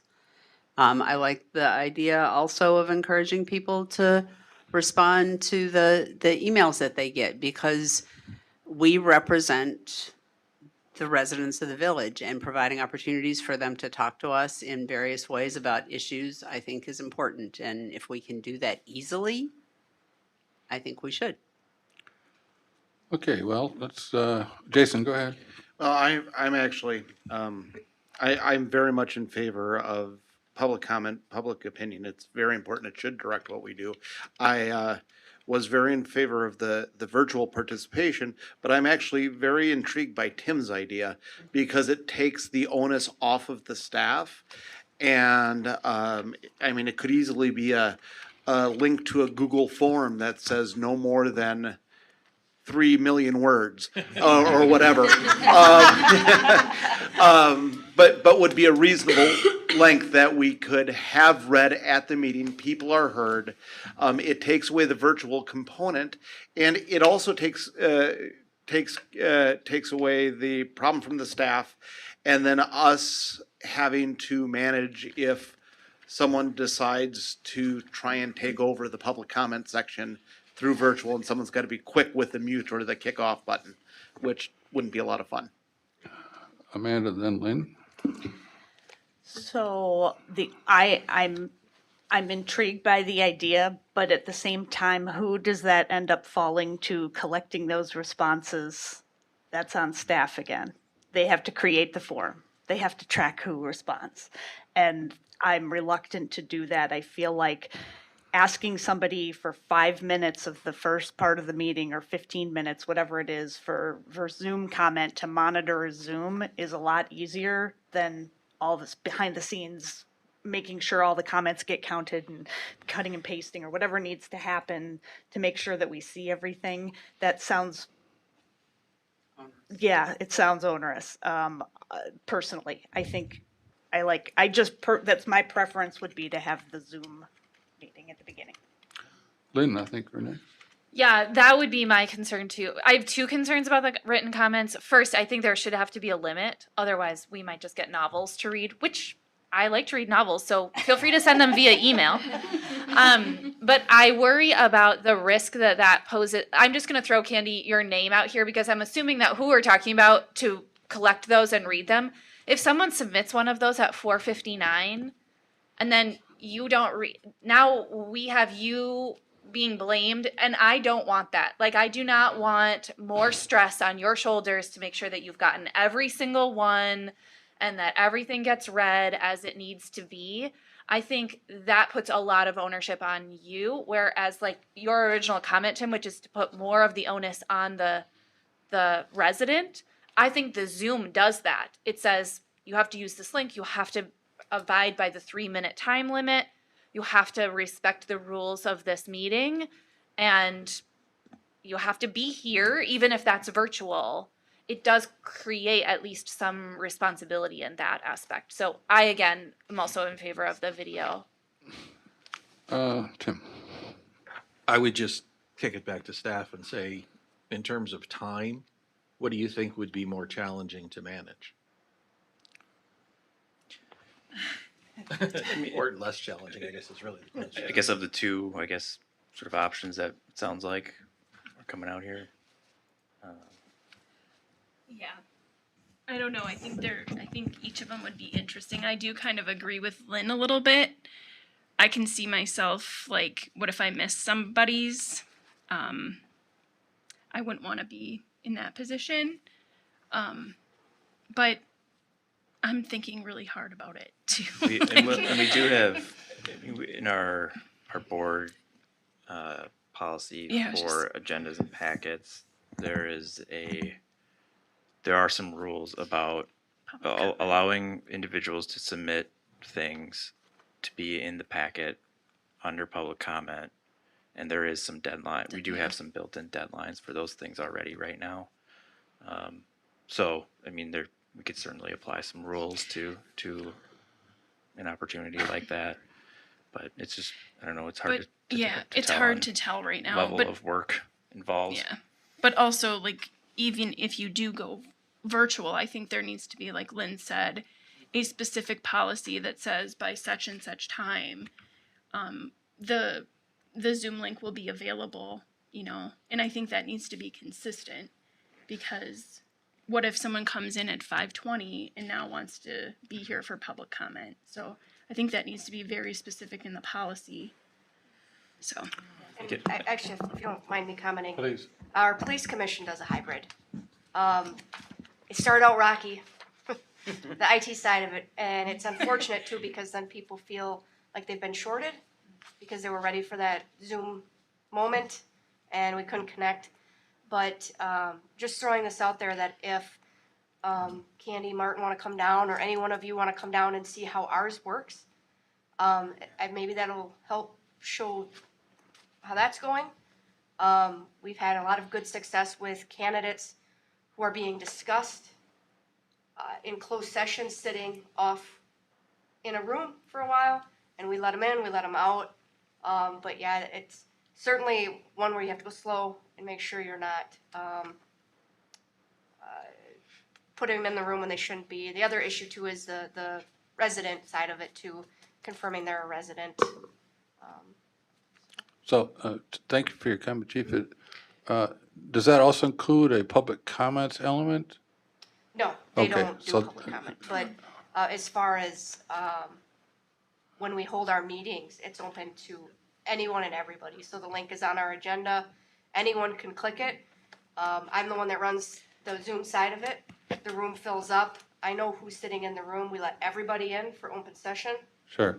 And then when we move to closed session, only the commission stays in. But no public comments? No. Okay. Derek, you had a comment?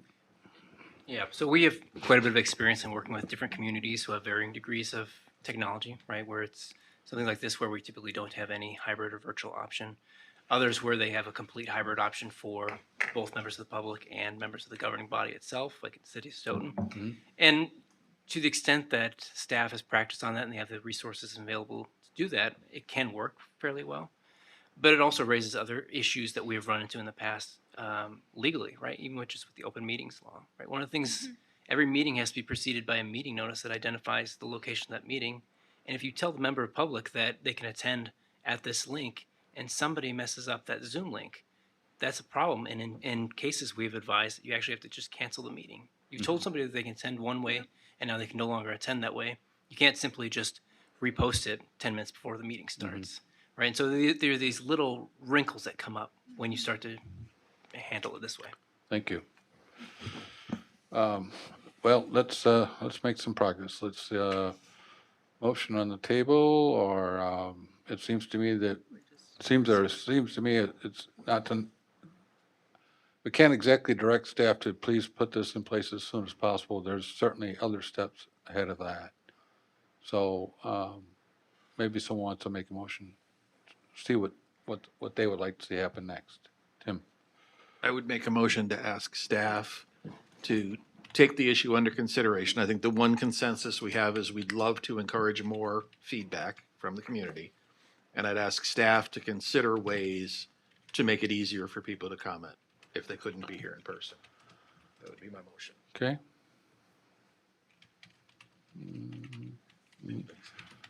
Just a clarification on the motion, so this is for public comment only, this is not for participation in the meeting? Yes. Okay. So when you say participation, you mean If it's not gonna be a Zoom call where you come in and you watch the whole meeting or you hear all the conversation. You're just coming in for them to provide feedback only during that section of the meeting in which we would have public comments open. And that's going a little further, I think, It's than what. further than what I was saying. Yeah. Are you asking, so they would have a Zoom link and they would be able to hear and be a participant not a participant, but be there for the whole meeting? What I was suggesting is that the staff thinks about what they can manage in terms of allowing public comments from people who can't be here. Now, OCA is always going to exist for them to watch the meeting, but for them to participate interactively, for them to speak, what would be the easiest way for staff to implement an opportunity for people to speak? Okay, so we're not talking about a hybrid meeting, we're not talking No, about. no. Okay, all right. I would second that motion. Discussion. Hearing none. All those in favor indicate by saying aye. Aye. Opposed? Nay. One nay. Okay. Thank you all. Is that enough direction, though? I think it is. Yeah, I think, because we can. I think based on what we've heard, we can go back and we can talk about what we think is possible in terms of just logistics, but then also in terms of rules. And we can come back and give you some options. Okay, thank you all. Can I interrupt just a second? Please. Just to let you know that there's a severe thunderstorm warning happening right now. So just so we're all aware that if something happens, that's what's happening. I do know where the basement is. Good. I don't. Let's see. Item 9, new business items for discussion and possible action. A review draft 2025-2034 capital improvement plan and related preliminary long-range financial impact analysis. Thank you, Mark. All right. So I will generally keep this brief and to just some points that I want to make. And the nice thing about this item and really the last couple is that you don't have to make a decision tonight. This is just the first meeting of review, so there'll be several meetings beyond this to continue discussing this. So our 10-year capital plan process is operated the way we've done it the last couple of years. Staff has worked on updating the 10-year plan here in May, and we're moving on here into evaluation and what the CIP means for what our financial management planning looks over the next 10 years. We do that through summer. That proceeds into the actual annual budget in the fall, and then approval, and then, of course, our debt plan in the spring, which we just went through a couple months ago. So the 10-year CIP as drafted and submitted is here in the packet. Of course, the CIP is all of our large ticket expenses, our one-time expenses. So this is not operating stuff. This is things like trucks. This is buildings. This is even intangible stuff like major plans or major studies that we want to undertake. All stuff that we wouldn't otherwise be able to fit under our general property tax levy because of levy limits. Most of these are funded through debt service, which of course is exempt from levy limits. So as you can see, we have all of our items listed out here over the next 10 years. There's a corresponding worksheet related to every item in the packet. That's why there's probably about 200 pages after this of all of each one of these items is described in a little bit more detail as to what it is.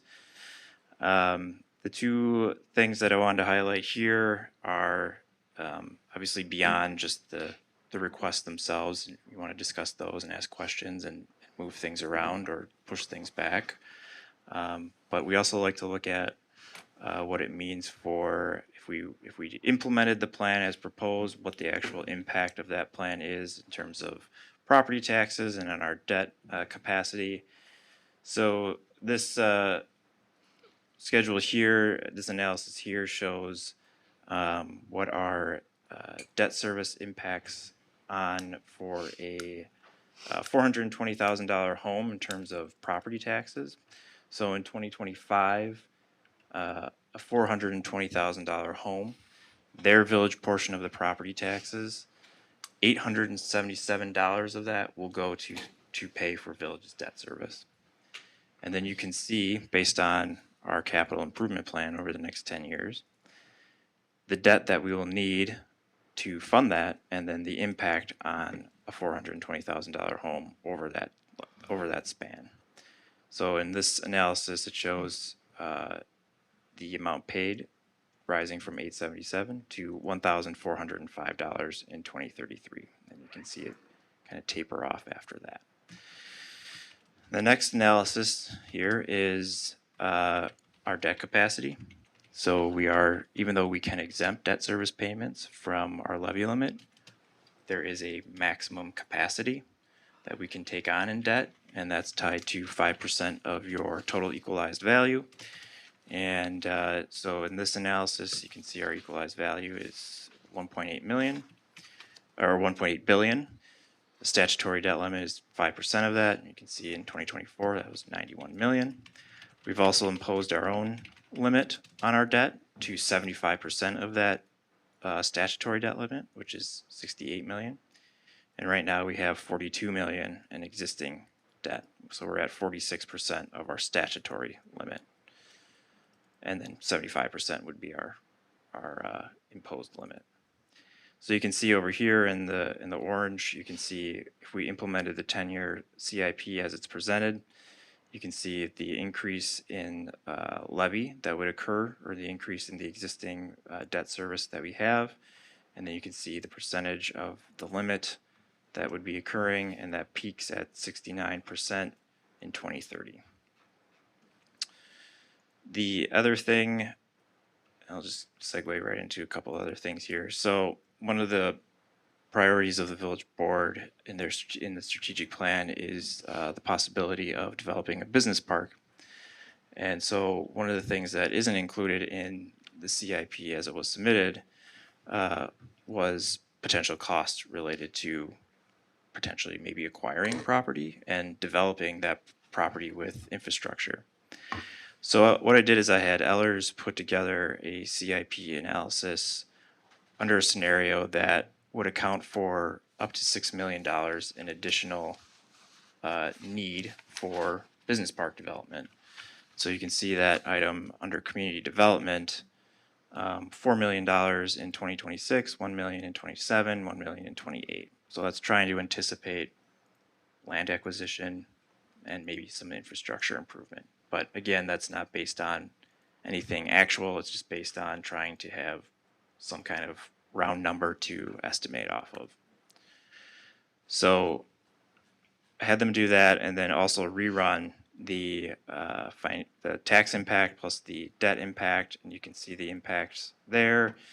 It peaks a little bit higher at 1,466 out in 2034. So it's both a little bit higher and also a little bit longer for that impact to be increasing over that time.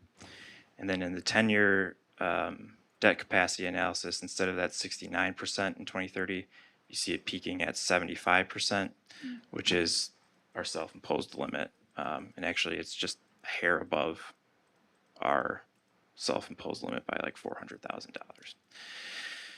So just trying to give a sense to the board on what that would potentially look like. The other thing I want to talk about just really quickly is something we talked about earlier in the meeting in terms of the water utility. So the debt analysis here in the previous two schedules only relates to debt for our government services. It doesn't include utility debt. So we run utility debt separately and we look at their cash flows because of course they hinge upon utility rates. And so as Lauren mentioned earlier, we'll look at scenario 2 since that was the full increase of the impact fee. So you can see the rate increases that Lauren mentioned earlier, the 48% in 26, 38% in 28, the 22% in 2030, and then we analyze that through the entire cash flow here in terms of revenues, expenditures, debt, and then capital proceeds, and then you can see our cash at the end of the year. So that's how we come to determine the percentage of rates that are needed. And then in this schedule here, you can see what that means on an average single-family home. So you can see in that 2026, when we say a 48% increase to water rates, that translates to roughly $14.29 increase per month on water rates for an average home. And then in tandem, you can see the sewer side, which we've estimated in the past. In 2025, they're looking at a 35% increase needed. And then in 2026, you can see a 25%. And then you can see the overall impact. So looking at a total water and sewer annual bill for a typical single-family home was $574.80 in 2022. You can see that start to rise as we go into 2025. That's looking at $815, 2026, $1,100, and you can see that be carried forward through the end. So those are all of the projects. Those are what the analyses are looking like right now. I think the only other things that I wanted to highlight just broadly was so these analyses are obviously conservative. We try to be as conservative as we can be. So we pretty much assume that the entire CIP is funded through debt, which typically does not happen. Obviously, this board, when I was giving this presentation last year, we were thinking we would need about $8.5 million in financing for debt this year. That ended up being $6.5 million. So, we try to be conservative and then hope that when we actually need the money, it's less than what we anticipated. But I just want to caution that I think when you're looking at these analyses, I think it's easy to get that false sense of security, like, oh, well, this is worse than it actually really will be, because things always turn up better and things have been coming in under budget and all that sort of thing. We've had some good experiences recently. But I think the water utility example is a great one where we thought we were being conservative, but after Lauren went on a 2-year odyssey of trying to uncover all of these things, it turns out that we have a lot of increased costs that we didn't anticipate. And you can see that impact through water rates over the next 5 to 10 years.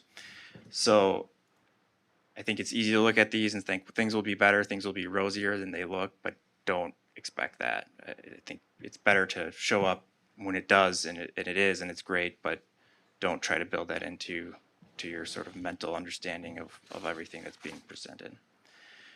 The last thing I would say is just next steps. So this is the first meeting that this is being presented.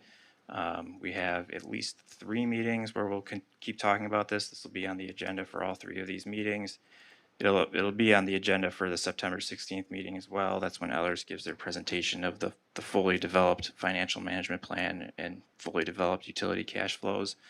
There's still an opportunity to talk about these items and change things around at that meeting as well. So at least 4 meetings to talk about it. And then whatever at the end of this process is left in 2025, we take that forward into the annual budget this fall.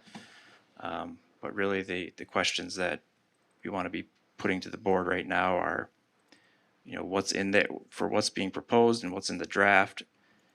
Are those things what you're comfortable with? Are there things you want to move back, move around, prioritize greater, prioritize less? Are there things that aren't in there that should be in there? Things that maybe could be removed? Obviously, there's risks and challenges with doing any of that to any of these items in here, but we're happy to explain what those potentially could be if you have those questions. And then two, I think just looking at the overall and certainly in tandem with the referendum discussion, when you're looking at property tax impacts, utility rate impacts, debt capacity, are these projections in line with what you're comfortable with what your constituents would be comfortable with? And if not, what is a level that would be acceptable? And then we would have to evaluate what we should be moving around to meet that. Good. I just wanted to add a note on the notable project comments. So page 181 to 182, only because I want the board to be aware. The last bullet is estimating the installation of solar, which is a new addition. Jeff and I met with a representative of a solar company to discuss what that would look like for the village hall. And what it entails is a new roof for the village hall, which is needed anyway. Will be needed, yeah. Will be needed, yes, in the very near future, we could say, in the next 5 to 10 years, for sure. Yeah. So I just wanted to highlight that 300,000 is not just the solar. It would be for, correct, Jeff? I'm correct in this, that it would. No, I think that's included the solar. I think I gave you the numbers, which included both solar and we had about 100,000, I think, in for the roof. Correct. Yeah. That's what I just wanted the board to know, that it wasn't just solar. It would also encompass the improvements to the roof.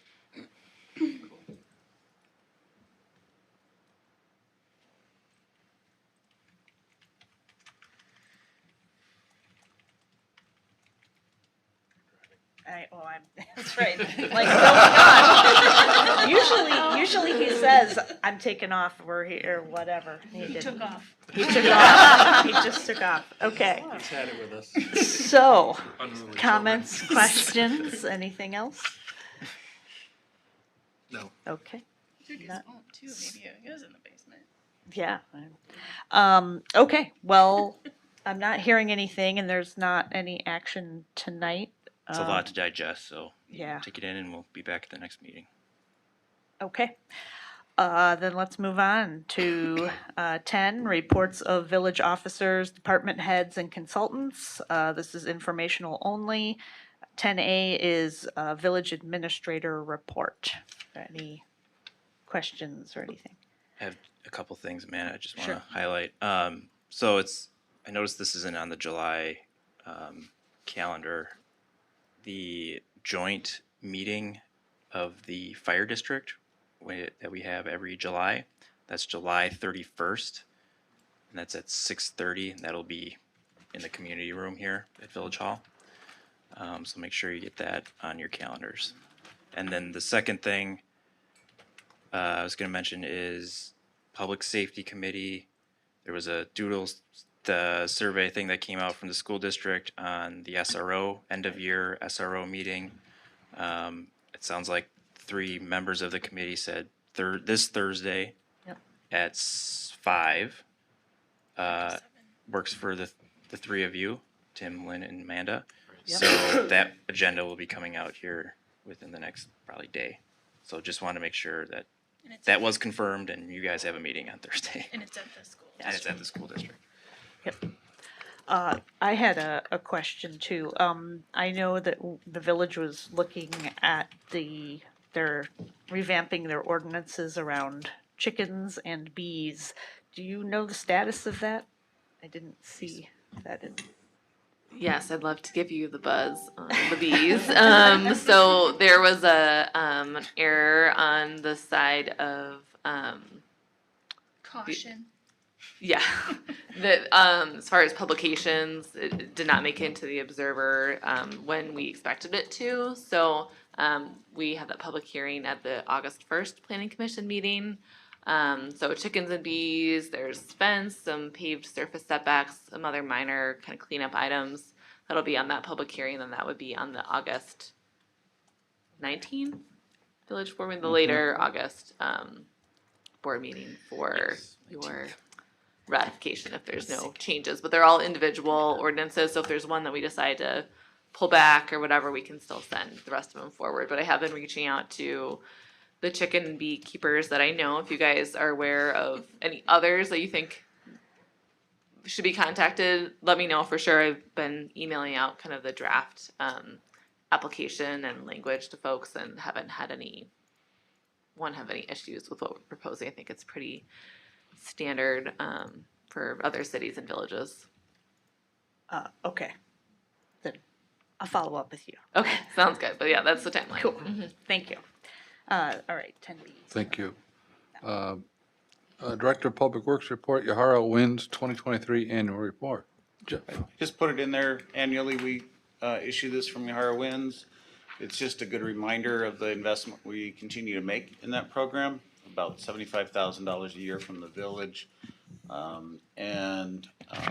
We're still in the middle of it. I think it will be a successful project, whether it takes care of 100% of the phosphorus treatment or removal that we are required to as a group will still be determined, but we're working hard towards that. Okay, item 10C, Police Chief Report, Call for Service Report for May 2024. Yeah, so I had Phil reach out to me and let me know that at least one community member had reached out asking if we were still doing these reports. With just a lot of policy work, this had kind of been set to the side, but obviously in light of questions as to why, we might need more public safety officers, police officers, I thought, let's start it back up. And May was certainly a very unique month for us.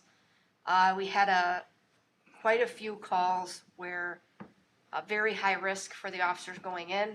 Person was either armed with a knife or a handgun, and then even assisting other agencies, the same thing. People in significant mental health crisis. And in every one of those calls, our officers acted with courage, patience, empathy, and really did their best to try to get these individuals help. Unfortunately, several of them were extremely combative. So I'm just going to kind of scroll down here a little bit to the emergency detentions we covered. Normally I don't have that in this report, but again, this was a very unique month for us. Just to give you an idea of voluntary admittance to a hospital for someone in mental health crisis, our officers will spend as much time as they need to in talking someone into voluntarily seeking help. It's just best for everyone. And we do this with partnering with Journey Mental Health. It roughly is about 3.5 hours. That's without any medical issues on board too. That could then take us 6 to 8 hours in.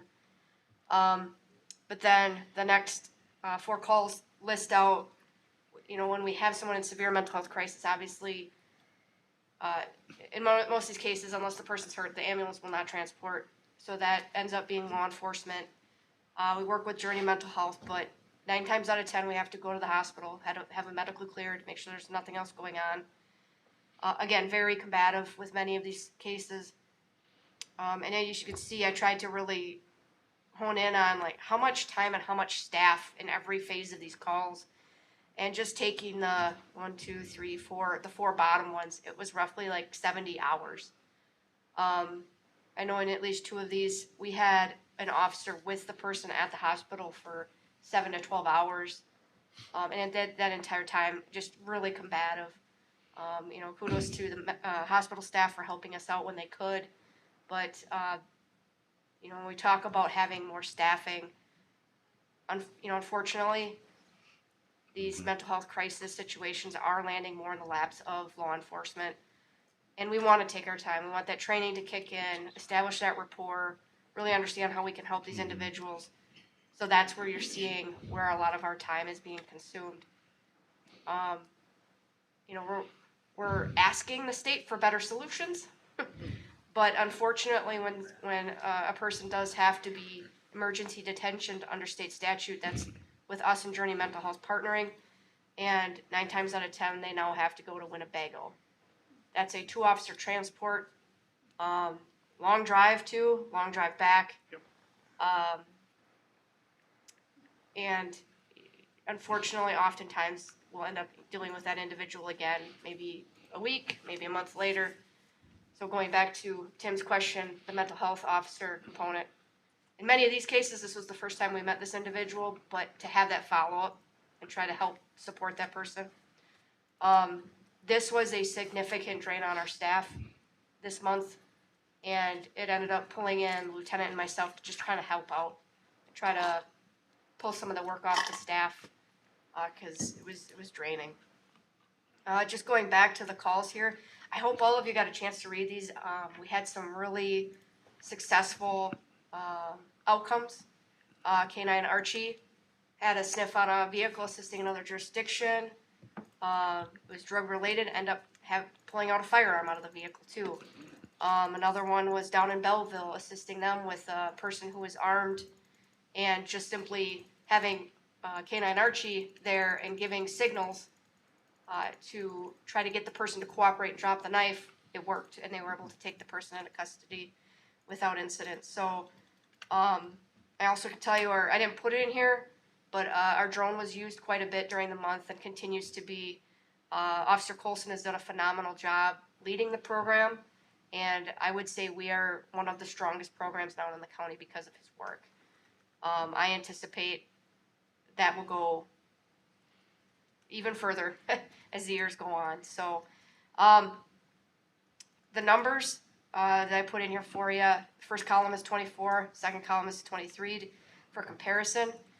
We more than doubled in our domestics from the year prior to, as well as we ticked up a little bit in our drug investigations. But those domestics, those emergency detentions are going to directly impact what we hear a lot from citizens, and that's our traffic. People speeding, people not stopping at stop signs. So that's where you'll see our traffic numbers drop down a little bit.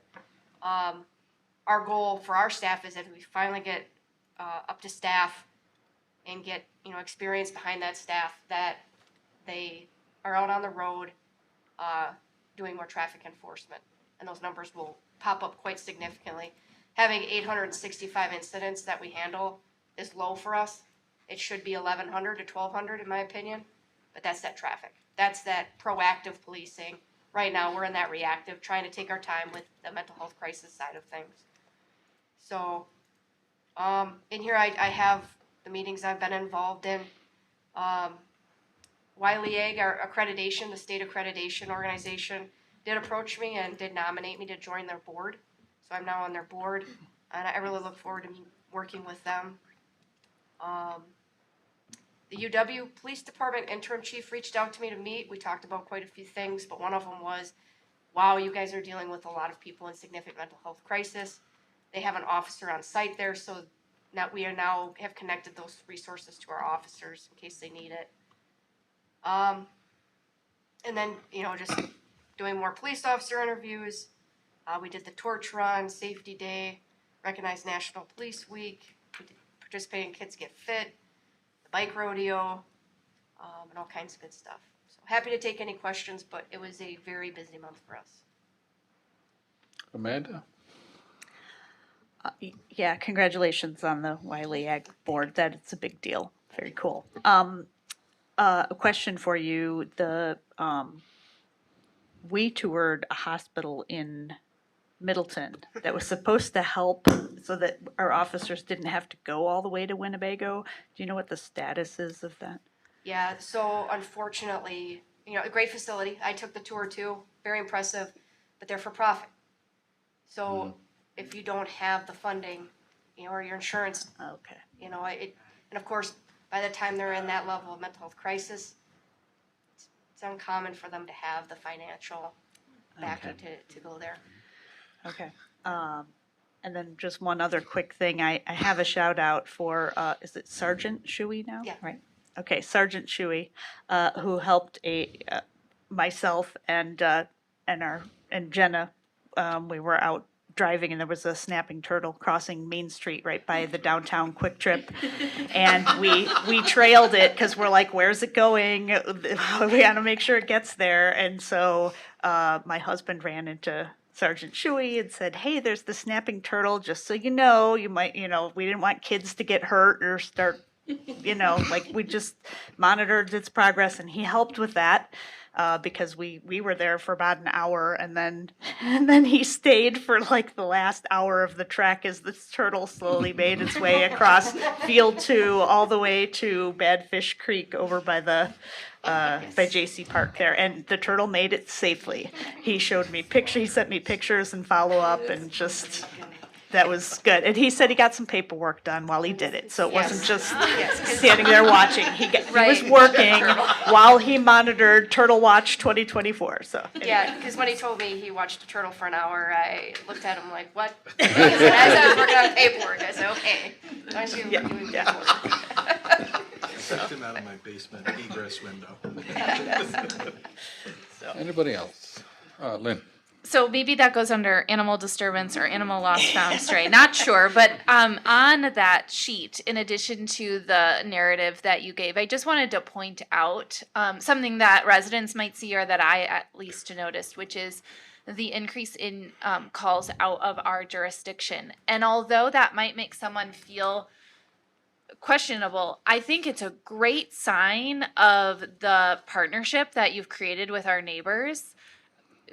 At some point we may need them, and we are creating good partnerships with our neighbors, and I think that's so important. So I really like to see that number in the fact that we are assisting outside agencies. I also think it says something about our agency, that outsiders are asking us to come and assist in really complex situations, such as the Belleville case. I think that says something about our department and your leadership for sure, and how people feel like they can rely on us when they need, solid police work. So I just wanted to applaud that and point that out for people who may not necessarily know what that means. I think it's a great sign of, where we are. Thank you. I appreciate that. And yes, as far as some of the very dangerous calls that happen for us, an example, the gentleman who was armed with a handgun, Dane County was there right with us, and several other agencies offered to help. So it's as I tell my staff, you get out what you put in. So thank you for that comment. Okay. I should mention too, as Chief said at the outset, that she generated this report partly as a result of my inquiry, and as we discussed, they haven't been able to do it because of shortage of staff, at which time I said, please don't invest the time in it, but as we all know, of course you did, and it's like any other staff member, or department head, so I just wanted to mention that. I appreciate that. Let's see. Village engineer, assistant public works director, update on North Standpipe repainting project. Yeah, so I'll speak just a little bit about it. This project was brought to the board back in, I believe, April for approval.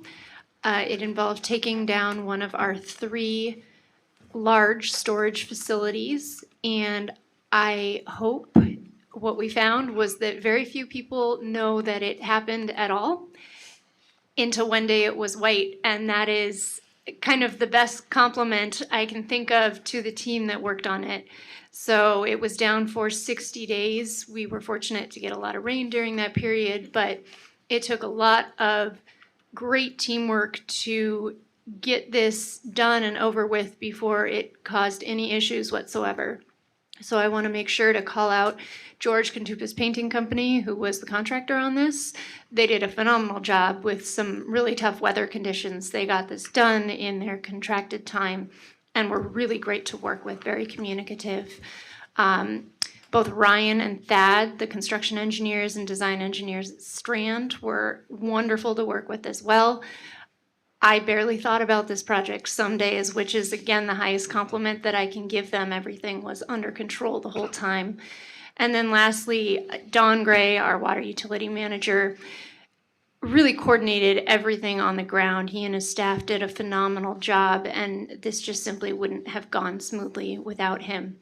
One other technical thing that I wanted to note is that when we were first doing investigations on this, we found that the paint inside this standpipe actually had lead in it. It was kind of a relic of a bygone era, and it had a high percentage of lead.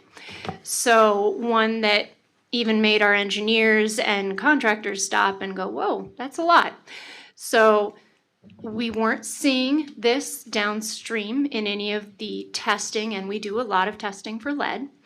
We weren't seeing this, but every day, more and more news comes out about how lead is a really bad thing, and we really don't want any amount of it in our water, in our soils at all.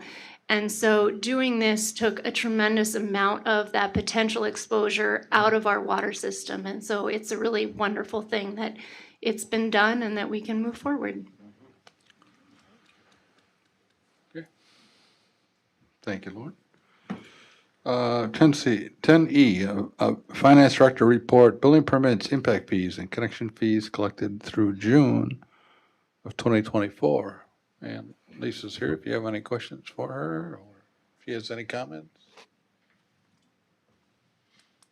None? Okay. Item 11, announcements and miscellaneous business, announcements, comments, communications, upcoming meetings and events, and miscellaneous business. Village board members may provide brief statements when no discussion of the action body shall occur. Let's start with village board comments. Seeing none.